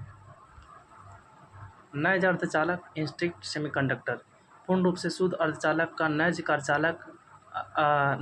अर्धचालक कहा जाता है। जर्मेनियम और सिलिकॉन अपनी स्वाभाविक अवस्था में नैज अर्धचालक है। ठीक है ना। नैज अर्धचालक की संरचना क्रिस्टलीय होती है, अतः एक भी इलेक्ट्रॉन स्वतंत्र नहीं बचते। यही कारण है कि साधारण ताप पर इस प्रकार के अर्धचालकों में विद्युत धारा का प्रवाह संभव नहीं है। ठीक है ना। तथा निम्न ताप, परम शून्य 0 केल्विन के निकट ताप पर ये पदार्थ विद्युत कुचालक जैसा व्यवहार करता है। ठीक है ना। नैज अर्धचालक में विद्युत धारा का प्रभाव सहसंयोजन बंध टूटने के कारण होता है। ठीक है ना। नैज अर्धचालक की चालकता बहुत कम होती है। अब आते हैं बाह्य अर्धचालक कैसा होता है भाई। बाह्य अर्धचालक इंस्ट्रिक्ट सेमीकंडक्टर, एक्सट्रिंसिक अपद्रव्यों या अशुद्धि से मिश्रित या मादित डोप्ड अर्धचालक को बाह्य अर्धचालक कहा जाता है। कमरे के ताप पर 300 केल्विन पर यह किसी नैज अर्धचालक की चालकता बहुत ही कम होती है, अतः ऐसे अर्धचालक को उपयोग कर किसी इलेक्ट्रॉनिक युक्ति नहीं बनाया जा सकता। ठीक ना। अतः इसकी चालकता बढ़ाने के लिए थोड़ी सी अशुद्धि या अपद्रव्य मिलाने से 10.7 शुद्ध अर्धचालक के परमाणुओं में मात्र 1 ppm मतलब, ठीक है ना, पार्ट पर मिलियंस जैसे उसकी चालकता बढ़ जाती है। तो ऐसे अर्धचालक को बाह्य अर्धचालक या अपमिश्रित डोप्ड सेमीकंडक्टर कहते हैं। ठीक है ना। शुद्ध अर्धचालक में क्रमशः 5 संयोजकता वाले अथवा 3 संयोजकता वाले अपद्रव्यी परमाणु मिलाने से n टाइम और p टाइम के बाह्य एक्सट्रिंसिक सेमीकंडक्टर प्राप्त होते हैं। पंचसंयोजी अपद्रव्य परमाणु दाता कहे जाते हैं। त्रिसंयोजी अपद्रव्य परमाणु ग्राही कहे जाते हैं। ठीक ना। अपद्रव्य मिलाए जाने के प्रक्रिया को डोपिंग कहते हैं। ठीक है ना। बाह्य अर्धचालक पर ताप का प्रभाव लगभग नगण्य होता है। इसकी चालकता मूलतः अपमिश्रण की मात्रा पर निर्भर करती है। ठीक ना। बाह्य अर्धचालक की चालकता बहुत अधिक होती है। ठीक ना। ताप बढ़ने पर अर्धचालक की चालकता बढ़ती है, चालक की चालकता घटती है। ठीक है ना।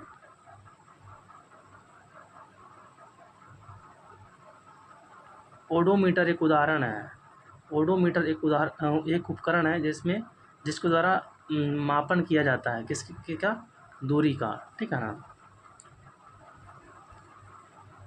ओडोमीटर एक उपकरण है। ठीक है ना। उपकरण है, उदाहरण नहीं है। सॉरी, हाँ उदाहरण पढ़ दिए थे क्या, एक सेकंड हो जाइए। ओडोमीटर एक उपकरण है जिससे क्या मतलब जिसके द्वारा मापन किया जाता है किसका, दूरी का। ठीक है ना। ओडोमीटर एक उपकरण है जिसके द्वारा कार या वाहन द्वारा चली गई दूरी का मापन किया जाता है। ठीक ना। ऑडियोमीटर यह उपकरण ध्वनि की तीव्रता मापने के काम में आते हैं। ऑडियोफोन, इसका उपयोग लोग सुनने में सहायता के लिए कान में लगाने के लिए करते हैं। ठीक है ना। बैरोमीटर, यह उपकरण वायु दाब मापने के में काम में आता है। आमीटर, इसका उपयोग विद्युत धारा को मापने के लिए किया जाता है। ठीक है ना। हाइग्रोमीटर, इसकी सहायता से वायुमंडल में व्याप्त आर्द्रता मापी जाती है, ठीक है ना। सिस्मोग्राफ, यह भूकंप मापने की भूकंप की तीव्रता मापने वाला उपकरण है। फाइडोमीटर, यह यंत्र समुद्र की गहराई मापने के काम में आता है। रेन गेज, यह वर्षा मापने के काम में आने वाला उपकरण है, ठीक है ना। एक्टिनोमीटर, इसकी सहायता से सूर्य की किरणों की तीव्रता मापने में काम आता है। बल एक सदिश राशि, इसका SI मात्रक न्यूटन है। शक्ति का SI मात्रक वाट है, ठीक है ना। जैसे वैज्ञानिक जेम्स वाट के सम्मान में रखा गया। अलकनंदा और भागीरथी नदी कहाँ आकर मिलती है? अलकनंदा और भागीरथी नदी, ठीक है ना, देवप्रयाग में आकर मिलती है, ठीक है ना। देखिए, अलकनंदा तथा भागीरथी नदी देवप्रयाग में आकर मिलती है। अलकनंदा और पिंडार का संगम कर्णप्रयाग कहलाता है। अलकनंदा और पिंडार का संगम कर्णप्रयाग। अलकनंदा और धौलीगंगा संगम विष्णुप्रयाग। अलकनंदा और मंदाकिनी का संगम रुद्रप्रयाग। अलकनंदा और नंदाकिनी, ठीक है ना, का संगम नंदप्रयाग, ठीक है ना। ठीक है, 100 क्वेश्चन हो गया, ठीक है ना। अब द एंड हो गया। तो ना अपना थोड़ा सा सपोर्ट करिए मेरे चैनल को, थोड़ा लाइक सब्सक्राइब और थोड़ा कमेंट करिएगा जहाँ पे भी आपको अच्छा नहीं लगा हो, ठीक है ना। और थोड़ा मोड़ा गलती हुआ है इस वीडियो में, मैं अगली वीडियो में मैं सुधार करने का मतलब बहुत ही कोशिश करूँगा, ठीक है ना। कोशिश करेंगे पक्का, ठीक है ना। और ठीक है, तो फिर ना मतलब आप लाइक करिए, शेयर करिए, कमेंट करिए जहाँ पे बुरा लगता है, और अपने दोस्तों में शेयर करिए, ठीक है। धन्यवाद। ओके।